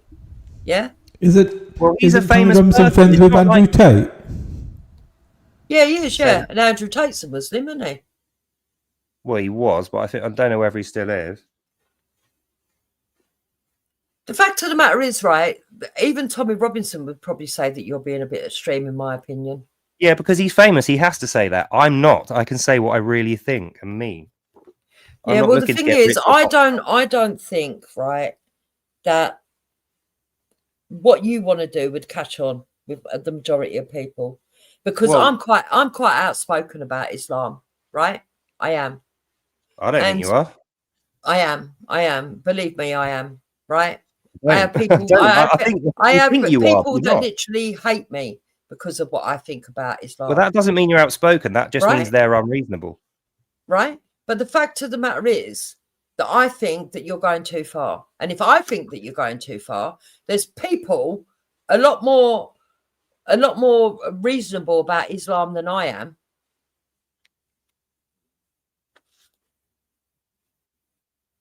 Here's another quote. Whether Muslims like to admit it or not to us Kufir, Muslims who know and follow the Quran or who know the history of Islam have no doubt that Islam is actually a religion of war. Only the Kufir are being kept in the dark, led by our own political elite into a future of violence and brutal serfdom, which means slavery. Is that what we want? I think we're already there, and no, we don't want it. Well, if we're already there and we don't want it, why aren't we doing something more about it than saying, oh, let's pat them on the head and give them another 10 years to reduce our numbers and destroy our culture? Let's only let them have a mosque in every 1 in 3 towns. I don't think people are 2 million Muslims. I think there's a very big pushback in this country, and I think it's already pushing back.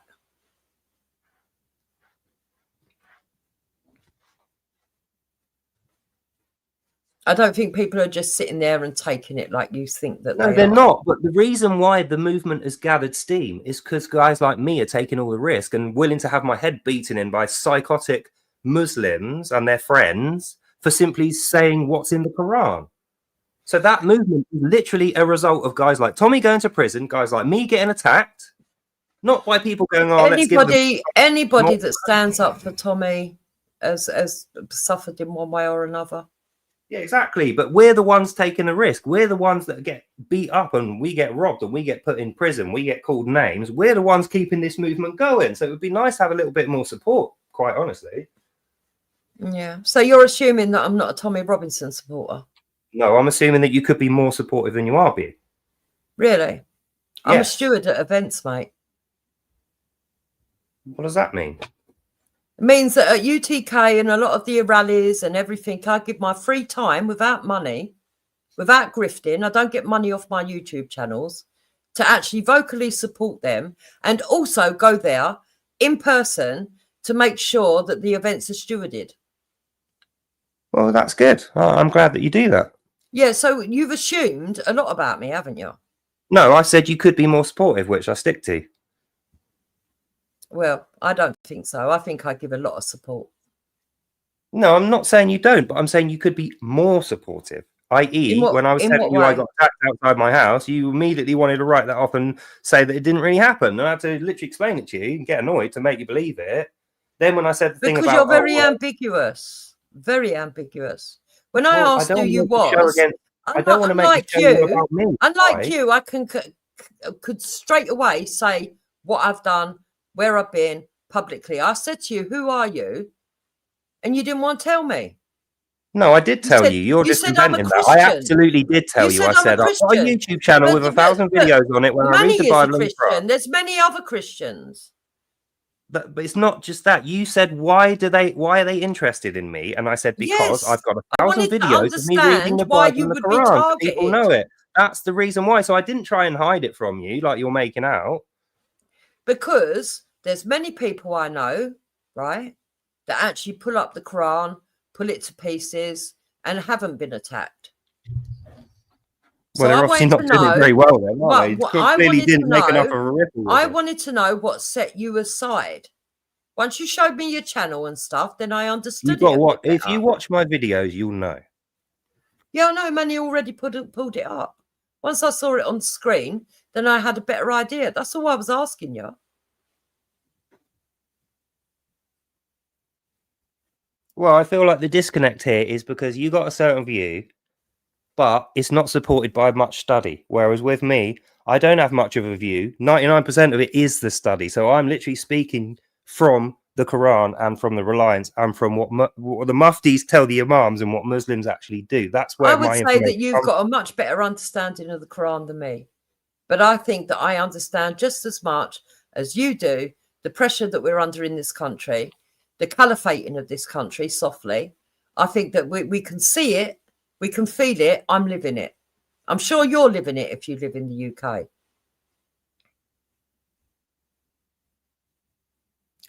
I just think that if we're smart about this and we move quickly, then we can defeat the jihad, take back this country, get a bit of semblance and a bit of law enforcement back in the game and be. Yeah, but I think that you're not understanding the reality of the politics in Britain and the situation that we're in and the steps that have got to be taken to get to a stage where we could even attempt to do what you want us to do.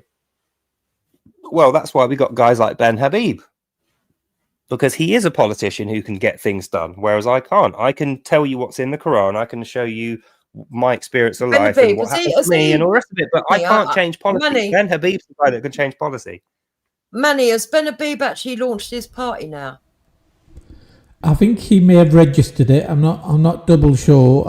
He has. It's official, and he's got 53,000 members now, I believe.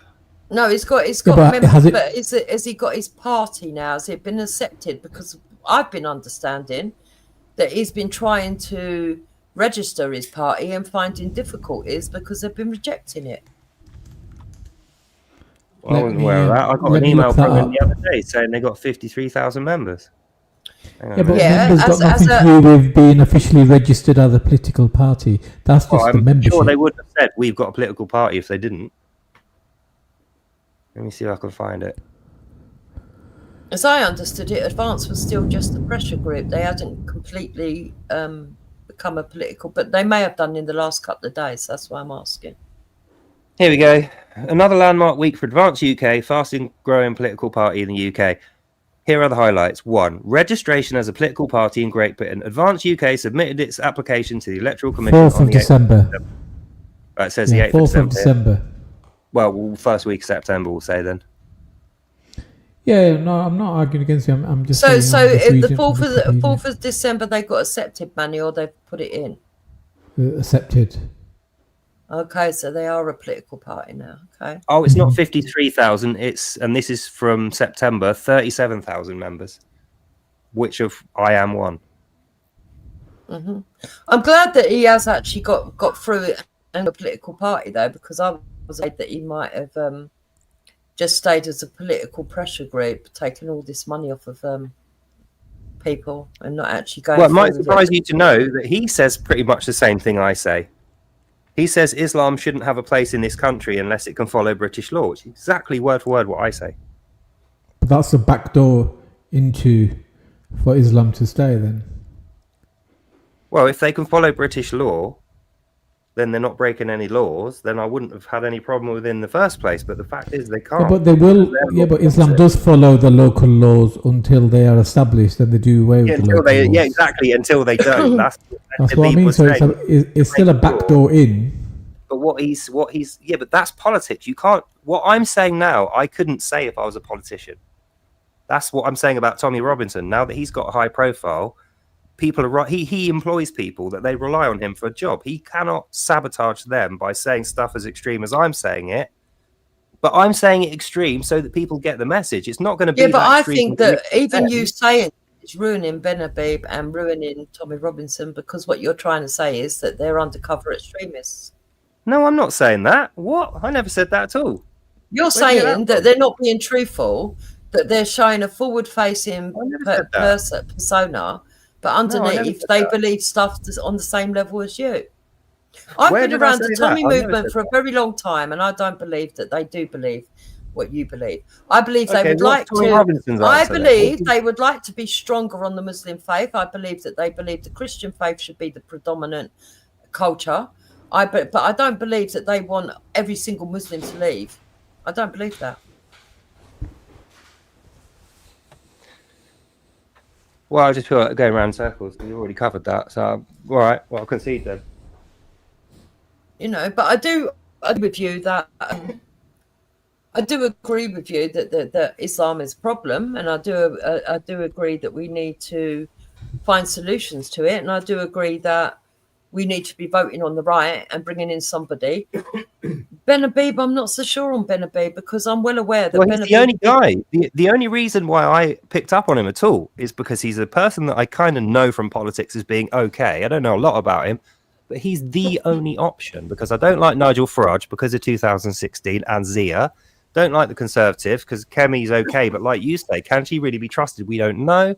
Don't like the Labour Party. Don't like the Lib Dems. Don't like the Greens. And they're all full of crap anyway. None of them have got any promises behind them that they've ever fulfilled.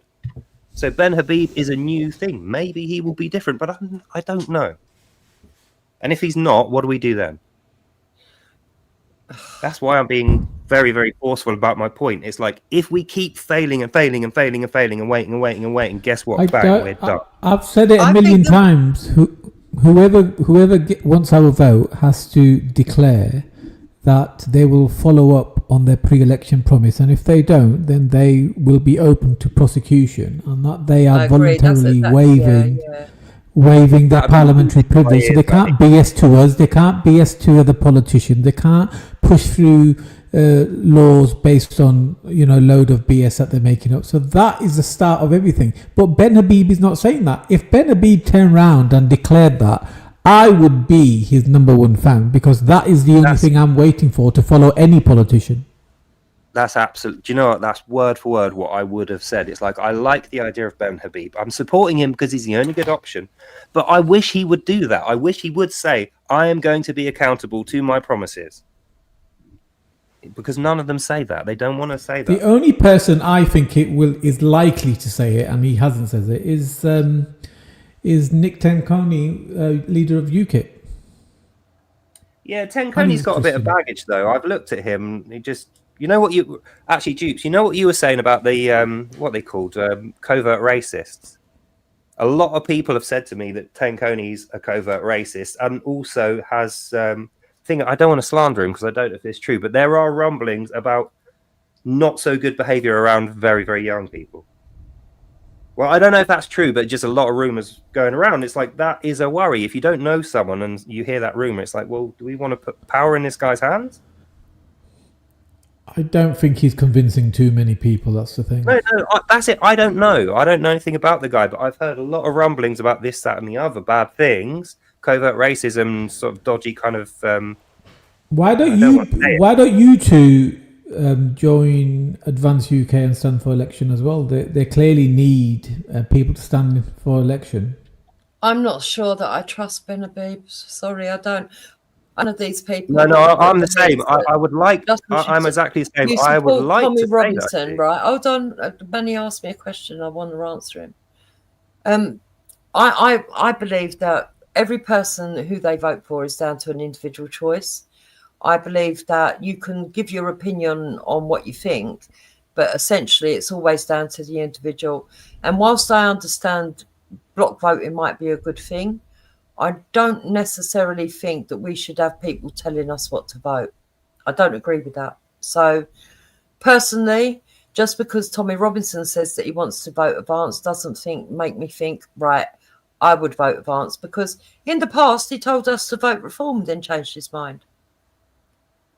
Yeah, to be fair, and UKIP before that. And UKIP and changed his mind. I actually got I got duped as well by Reform. I thought they were the new dawn. It's like, no, when you look into it, they're definitely not. But it's easy to. It's the same with Ben Habib. He's an untested, unknown guy who says a lot of the right things, and you think, well, that's the best option. It's a bit shonky. There's no guarantees. And that's what I realised a few years ago, that we are. The way God has made us, we are emotional, and we go with, what we are emotionally triggered to be attracted to, right? So when someone like Nigel Farage or Ben Habib comes along, and starts saying the right things, we emotionally connect to them and say, right, this is the answer. But then my memory is fantastic. So I remember the first time I ever voted, and I wish somebody had done a roundhouse kick and knocked me out before I decided to vote for Tony Blair.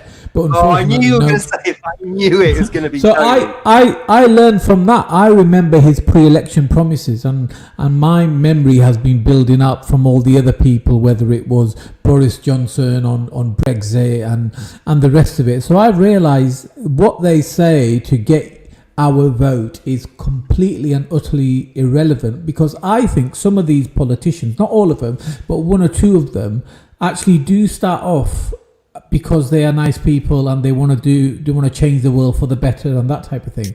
But something happens. There's some kind of pressure tactic that happens, that they even turn the nicest politician into something quite barbaric, and they do precisely the opposite. So I saw it can over we have a and little over look again. at this, please, Manny? I am sharing it in the back, right?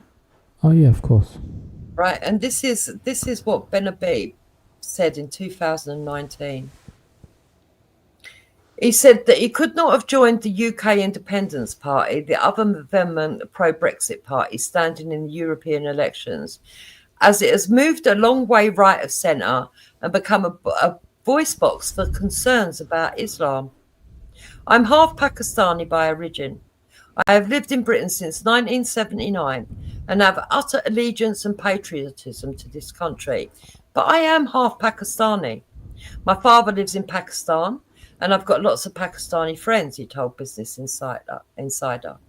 Rightly or wrongly, right, this is when he was going against UKIP. UKIP is seen as a xenophobic, perhaps a racist, Islamophobic party on the right-hand fringe of politics. And I couldn't join a party with that sort of reputation. They've hired Tommy Robinson to advise them, and that pushes UKIP to a part of the political spectrum in which I simply do not belong and do not subscribe. And that was only 6 years ago that he said that. Yeah, anyone who uses the word Islamophobe in that context, I have a big worry about. I really do. So that's not a good sign. So And has he actually come out, A, admitted that, and B, said that I've made a complete U-turn, I'm no longer that type of politician? I bet he hasn't. No, I don't think he's addressed it. And that comes off of, He's if anyone addressed it wants in to go ways, and but fact not- check that, it's on Danny Unfiltered, which is Danny Roscoe. And you will see that this is what he said. And the reason that Danny would know that is because he is UKIP. So he's brought up something from 2019. You can see it there. Ben Appear, Business Insider is where he gave the quote. And yeah, I think that's kind of at odds with the things that he says now. But like you say, he hasn't actually come out and said the word for word for word. So he skirted about it and suggested that, you know, Islam's a problem. That's going to be the main thing that he runs his campaign on. But he hasn't actually said Islamophobia is fake. I think that this whole racism drive is a plot to, you know, take over our politics. He hasn't said anything like that. I don't think he would either, because it's, you know, it's like I say, it's politics. You can't always say things as openly as that. That's why I prefer to be on YouTube. I can say what I mean. I don't have to politic. Leave the politics to the whoever. Yeah, but wants this is what I'm saying, Chat. If all that is true, right? If all that is true, and what he actually believes is something different to what he's propagating, then that goes either way as well. You know. So you mean he could be a plant? That's what we're saying, right? Yeah. Basically, I'll put it in the back for you, Manny, so you can see yourself what comes off. I have come across that before, but yeah, I didn't get hold of that to that detail. But yeah, I'd like to have a look at that. You know, the way I see it, anyone who becomes famous will stop saying the things they mean. And that's what I've seen throughout my life. So whether it's Tommy Robinson, Ben Habib, you, me, anyone who goes into politics, gets a high profile, starts making money, becomes famous, they are then going to play ball to keep that going. That's the exact reason why I said from the beginning, I don't want a single penny. I don't want to be famous. I don't want a high profile. I'm going to say what's in the Quran, and I'm going to read it to you word for word. We're going to find out what these guys are actually up to. That's what I do. I'm not a politician. But are you sure you really got attacked? I'm only joking. Shut up, what was it you said the other day? Shut up! And it wasn't you, it was Raj. What? I can't remember the way he did it. He did a really funny shut up version. You know, so I do think that with all these people, we're taking a risk. And I think that's why I think it's always down to the individual to decide for themselves. And that even though I can see sense in block voting, I think that if we're realistic, if we're realistic, looking at the political landscape, and the Lotus Eaters did a really good thing on this, Manny, recently in the last couple of days. They've been looking at graphs and stuff. But I already felt this anyway beforehand. Reform are going to get in. It's obvious that Reform are going to get in. Yeah, I think that is the way it's looking. I'm not happy about it because I think Nigel Farage will leave and then we'll get Zia. That's the plan, I think. Of course. And I'm not looking forward to that. What do you think happens to guys like Tommy Robinson under Zia PM? Well, yeah, that is a worry.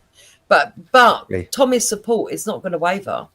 His support will not waver. Well, it's just going to be extremely difficult for guys like us to actually continue what we're doing. We're definitely going to be discriminated against. But the hope would be that Reform would get in and start implementing some stuff that would actually make some changes that would actually affect the country. And at some point, there is going to be someone that gets into Parliament that does, hopefully. And that would make Tommy redundant anyway. And people like you. Because once they start bringing resolutions, there's no reason to voice out discontent. I just feel like if the population in general isn't united against this common cause of making sure that Islam doesn't take over this country and rub out all the other cultural facets and religions and everything else that we've got, if we don't get the country on side quickly, this is a race we ain't going to win. That's what I feel. So it's not about me being a politician or you being a politician. Whoever the politician is, the population have to be united to pressure that person consistently until they get their own way. But I think the population is united, and the reason I mentioned the Lotus Eaters is because they did a really good breakdown. And what they found, Manny, was that actually voting, you should still vote. There's a lot of people who run around and say don't vote, right? Because it's a wasted vote. No, but what they've found is that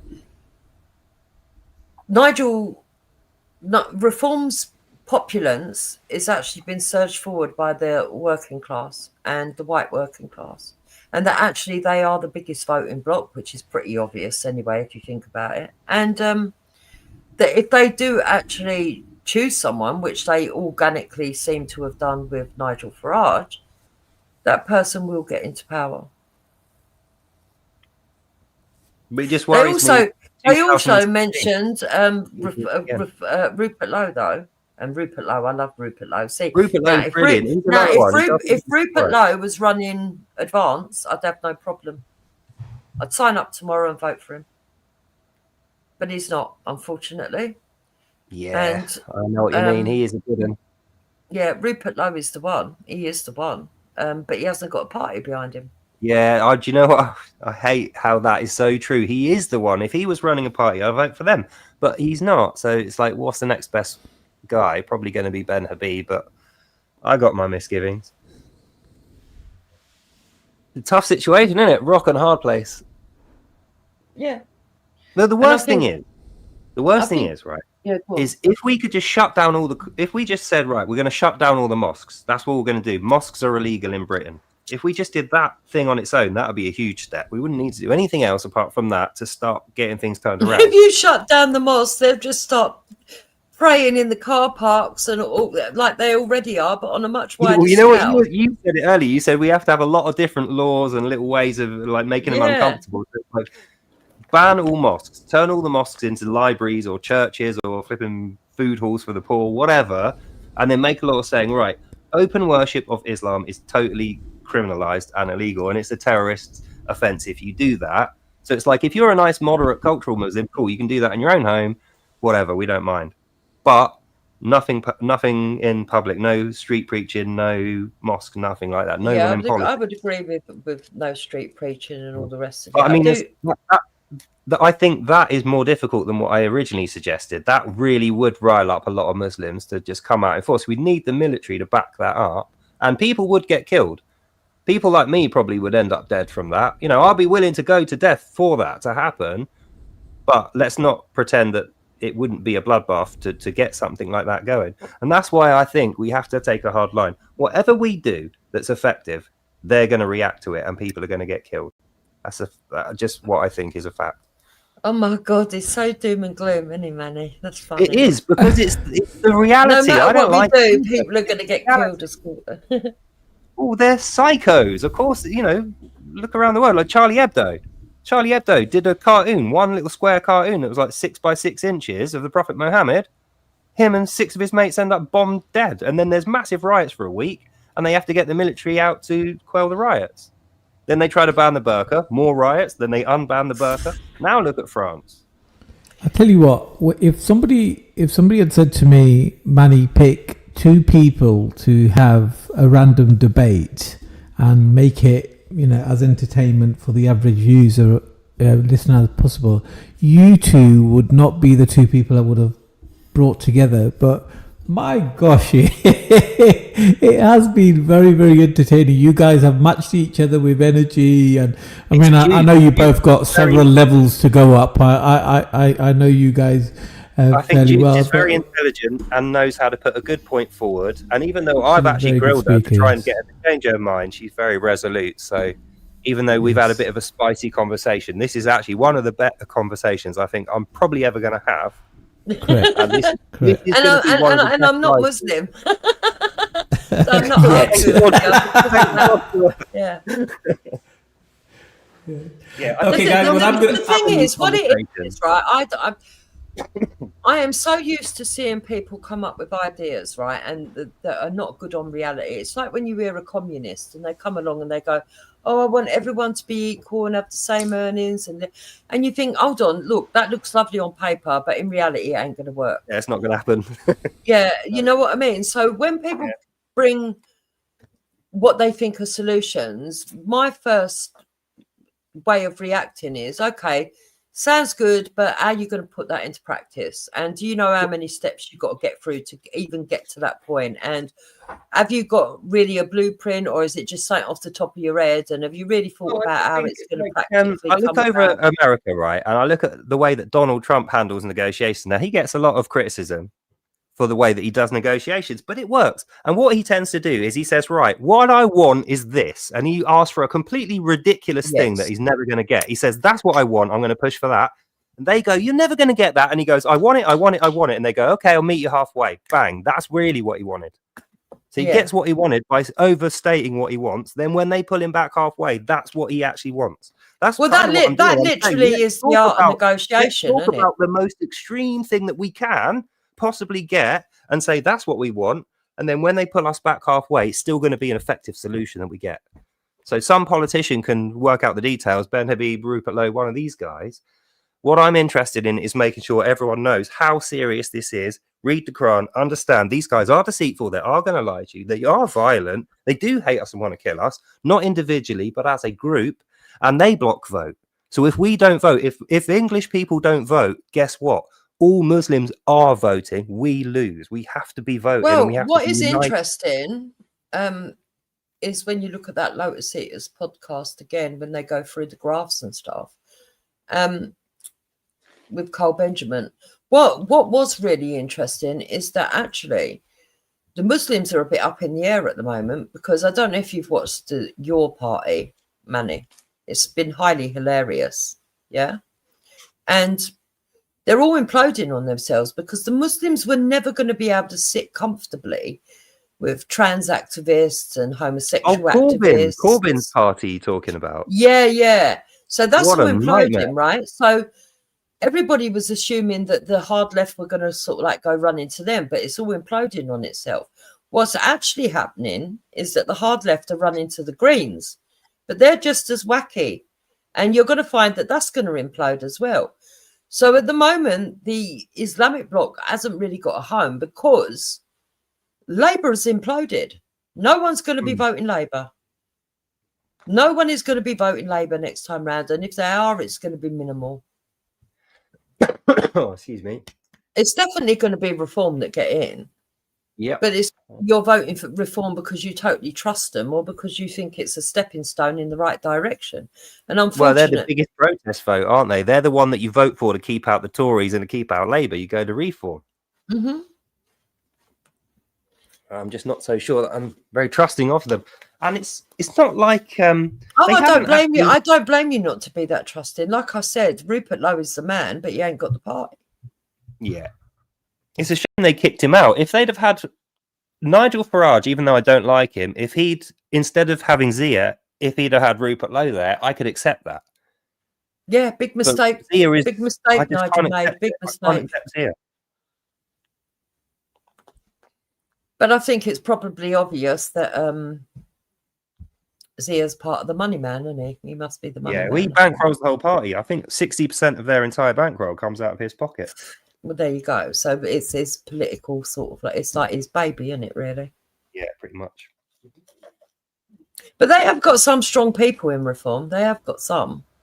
Oh, yeah, no, a lot of the people they've got I really like, but it's just Nigel Farage based on his 2016 capitulation where he literally resigned straight away after winning the election, went to America.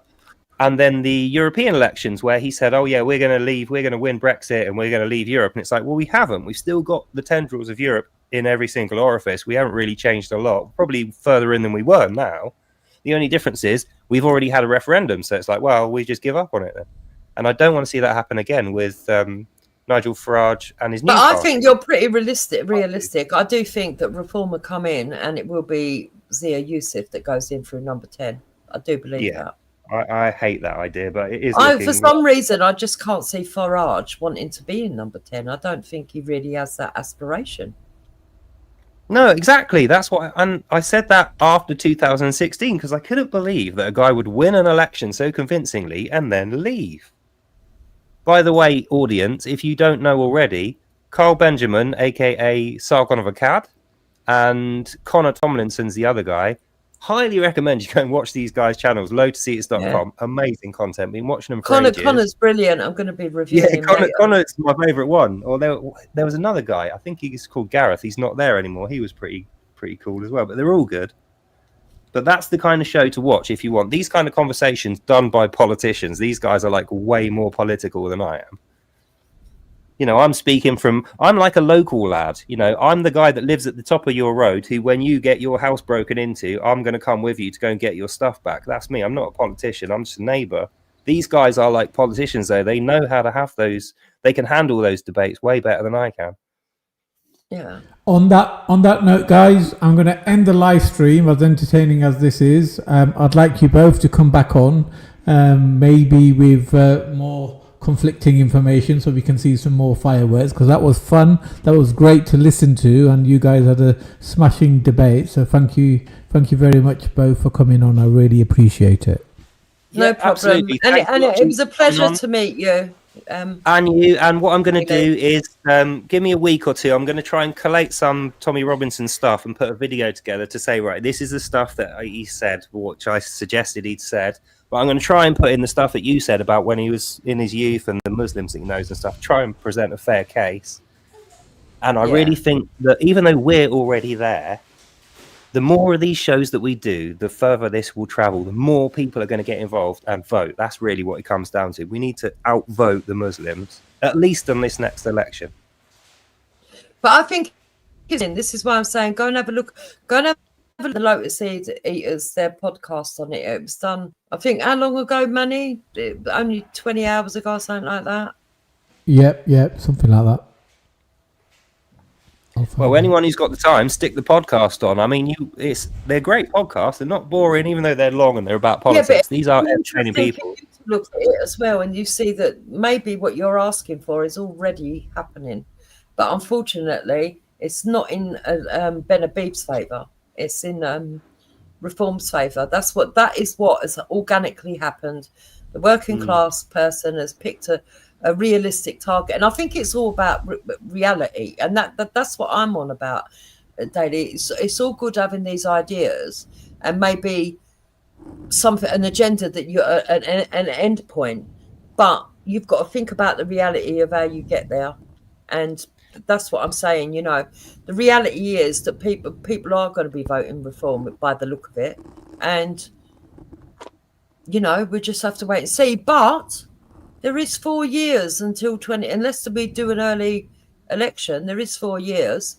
And, you know, we could be having a conversation again in 6 months where things have massively changed. Yeah. Oh, yeah. And I will say as well, even though I've got my doubts about Reform and Nigel Farage and, you know, even though there's good people in there, it's not out of the question that they get voted in, Zia becomes PM, then immediately gets kicked out. And, you know, people aren't happy with him. So, I mean, I have to say, even though I'm not a fan of Reform and I don't really like the idea of them, they're not the worst option ever. No, so if they did get voted in, I would kind of grudgingly support them. I'd be happy if they got voted in. If it's not Labour and not Conservative, I'd be happy. But I'd be ready to sort of like see with Cole Benjamin on this fact. It's good that we've got pressure groups. It's good that we've got Rupert Lowe. It's good that we've got Advance's pressure groups, and now he's a political party. It's good that you got them, because sometimes it's not all about getting the first step is getting the party in, but then once they're in, you can always put political pressure to guide them in the way that you want them guided, and that's why those pressure groups are really, really good. And I think that the right are in a really good position now, what with the Rupert Lowe's, the Ben Habibs, you know, the Reform Party, the Nick Tenconis. I really do think that those pressure groups and the amount of us that are together on the right, even if we're all varied a little bit in our answers and solutions, are putting the political pressure. That's why we've even got Labour, with Mahmood standing up and trying to give us these little crumbs from the table. Oh yeah, what we're going to do is we're going to be harder on immigration, even though we can see right through it straight off. Yeah, she's gone for 3 Christian countries where minimal amount of people have come from, but we know that they're doing that in reaction to the political pressure, you know. Well, let's all hope and pray then that political pressure results in something good, and whoever gets voted in next, people come together and unite to try and pressure them to do what the British people want and what's best for the country, not what's best for politicians or false religions. Yeah, I agree. All right. And on that note, Manny. I'm going to say my goodbyes. I will thank you, Manny, for inviting me on the show. Lovely to meet you, Dupes. I'm sure I'll see you again. Yeah. Hope you enjoyed that. If you come here, you'll see me. Huh? And I'll see you in the next one. Yeah. Take care. Bye-bye. See you, Bye. DC. Bye-bye. Thanks, Dupes. Brilliant debate, guys. I hope you enjoyed that. So the live stream was really supposed to be about my experiences of how I've seen political parties become a cult. I'll just quickly run through that before I leave. So before I became very vocally political, I was looking for a political party. This is when I was very, very young. Still in my early 20s. So my first stop was I became a member of the Labour Party, and then they straight away put me into a sales funnel type situation where I started very quickly receiving emails calling me what was the communist term that they were using. God, somebody help me out. What is that typical communist term that they refer to each other? Let me look it up.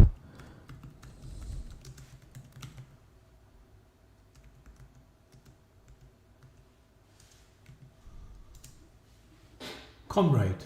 That's it. So they started referring to me as comrade, and then it dawned on me very quickly that they're not really centre-left at all. They're actually a very far-left party. So as soon as I went in, I came back out, asked them to take me off all their mailing lists and the rest of it. And my next stop really was UKIP, and UKIP at the time was looking for local election votes and Brexit. And as you guys know, I was very pro-Brexit. And I helped somebody who was standing for local election for some campaigning, and all those boys, they were from the Conservative Party, and they came over to UKIP. And I didn't really need to go and explore the Conservative Party because they themselves, and one of these people were very heavily involved in the Conservative Party, a well-known person, that I shall leave it at that. He told me that, like the Labour Party, the Conservative Party was also a cult. So as I was campaigning, the more I got to know everybody at the UKIP party, this is many, many years ago, around about the Brexit time, I just realised that everybody was interacting each other very much like a closed book. You know, there was protocols, there were regular haunts and all these things. I just didn't like it.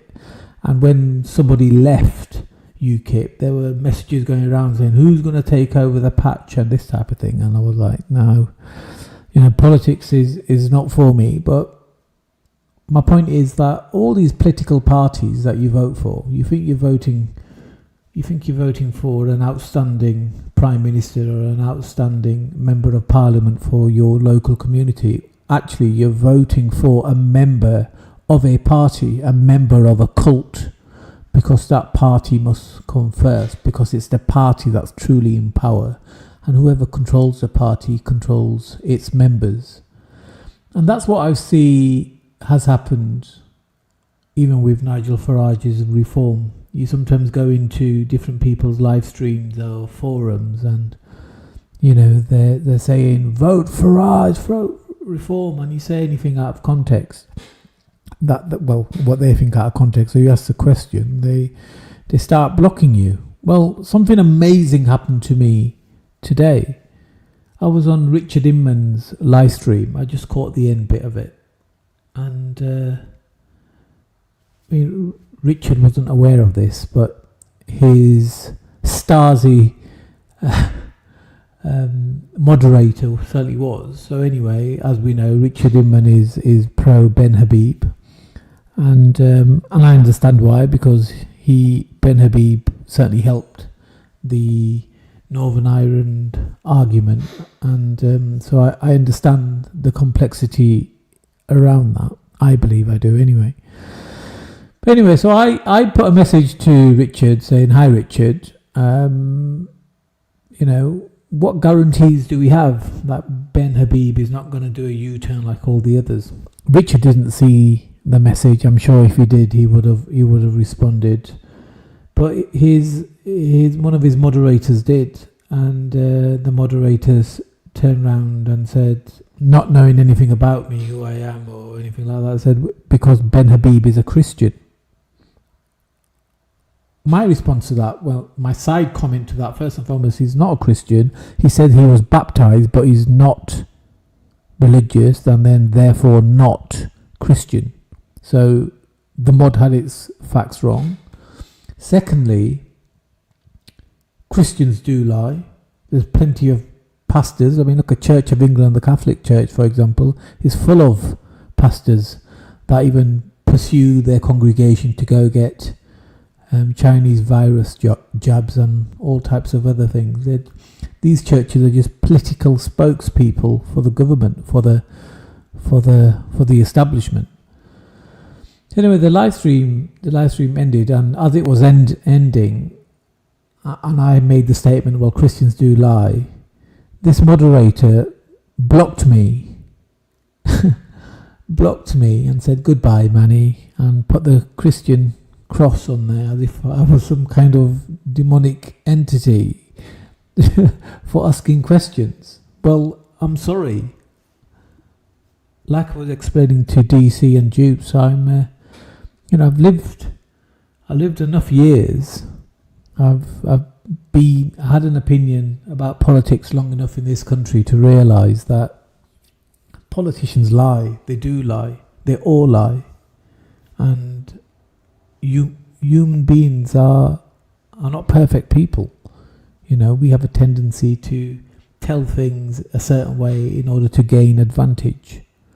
It's a bad habit human beings have, but unfortunately we tend to resort to do that. So in order to prevent yet another politician, whether it's Ben Habib or whether it's Nigel Farage or anybody else, in order to prevent them saying all the things that we want to hear, gain our vote, and then once they're elected do a U-turn, why not ask for an outright contractual, legally binding agreement, or a situation where they are held accountable for their pre-election promises? Why not just have that stamp of approval before we part with our vote? There's nothing wrong with that. I think that's fair. I mean, if Ben Habib was to turn around and say, Manny, or well, not even to Manny or to everybody, and say, I shall waive my parliamentary privilege, so I will not be able to lie or mislead the public or other members of parliament, and I shall be open myself up to prosecution should I not deliver my pre-election promises, then I shall become the number one spokesperson for Ben Habib. I shall dedicate hours into promoting his campaign, because I think that would make him the most honest politician. But he won't. I know he won't. Or I believe I know he won't. If he does, I will be pleasantly surprised. If any politician does, I'll be pleasantly surprised. So my gift to you and everybody listening to this is the motivation that the power you have, your vote when it comes to politics, do not part with it until somebody tells you that they will honour you and the power you have given them by keeping their promises. We have been programmed and manipulated over years of our existence, over years of our education in the country, and multi-generationally thinking democracy works absolutely fine, because they're always kicking the can down the road, always making us think the next one. No, we don't want to wait for the next one. We want the right politician now, and if they lie to us, they should be held accountable. Okay guys, that is me done. Thank you for listening to me. Thanks to Dupes and DC. for coming on. It was nice to hear from them. Great debate. And most importantly, thanks to you guys for watching, liking, subscribing and commenting in the chat. See you soon.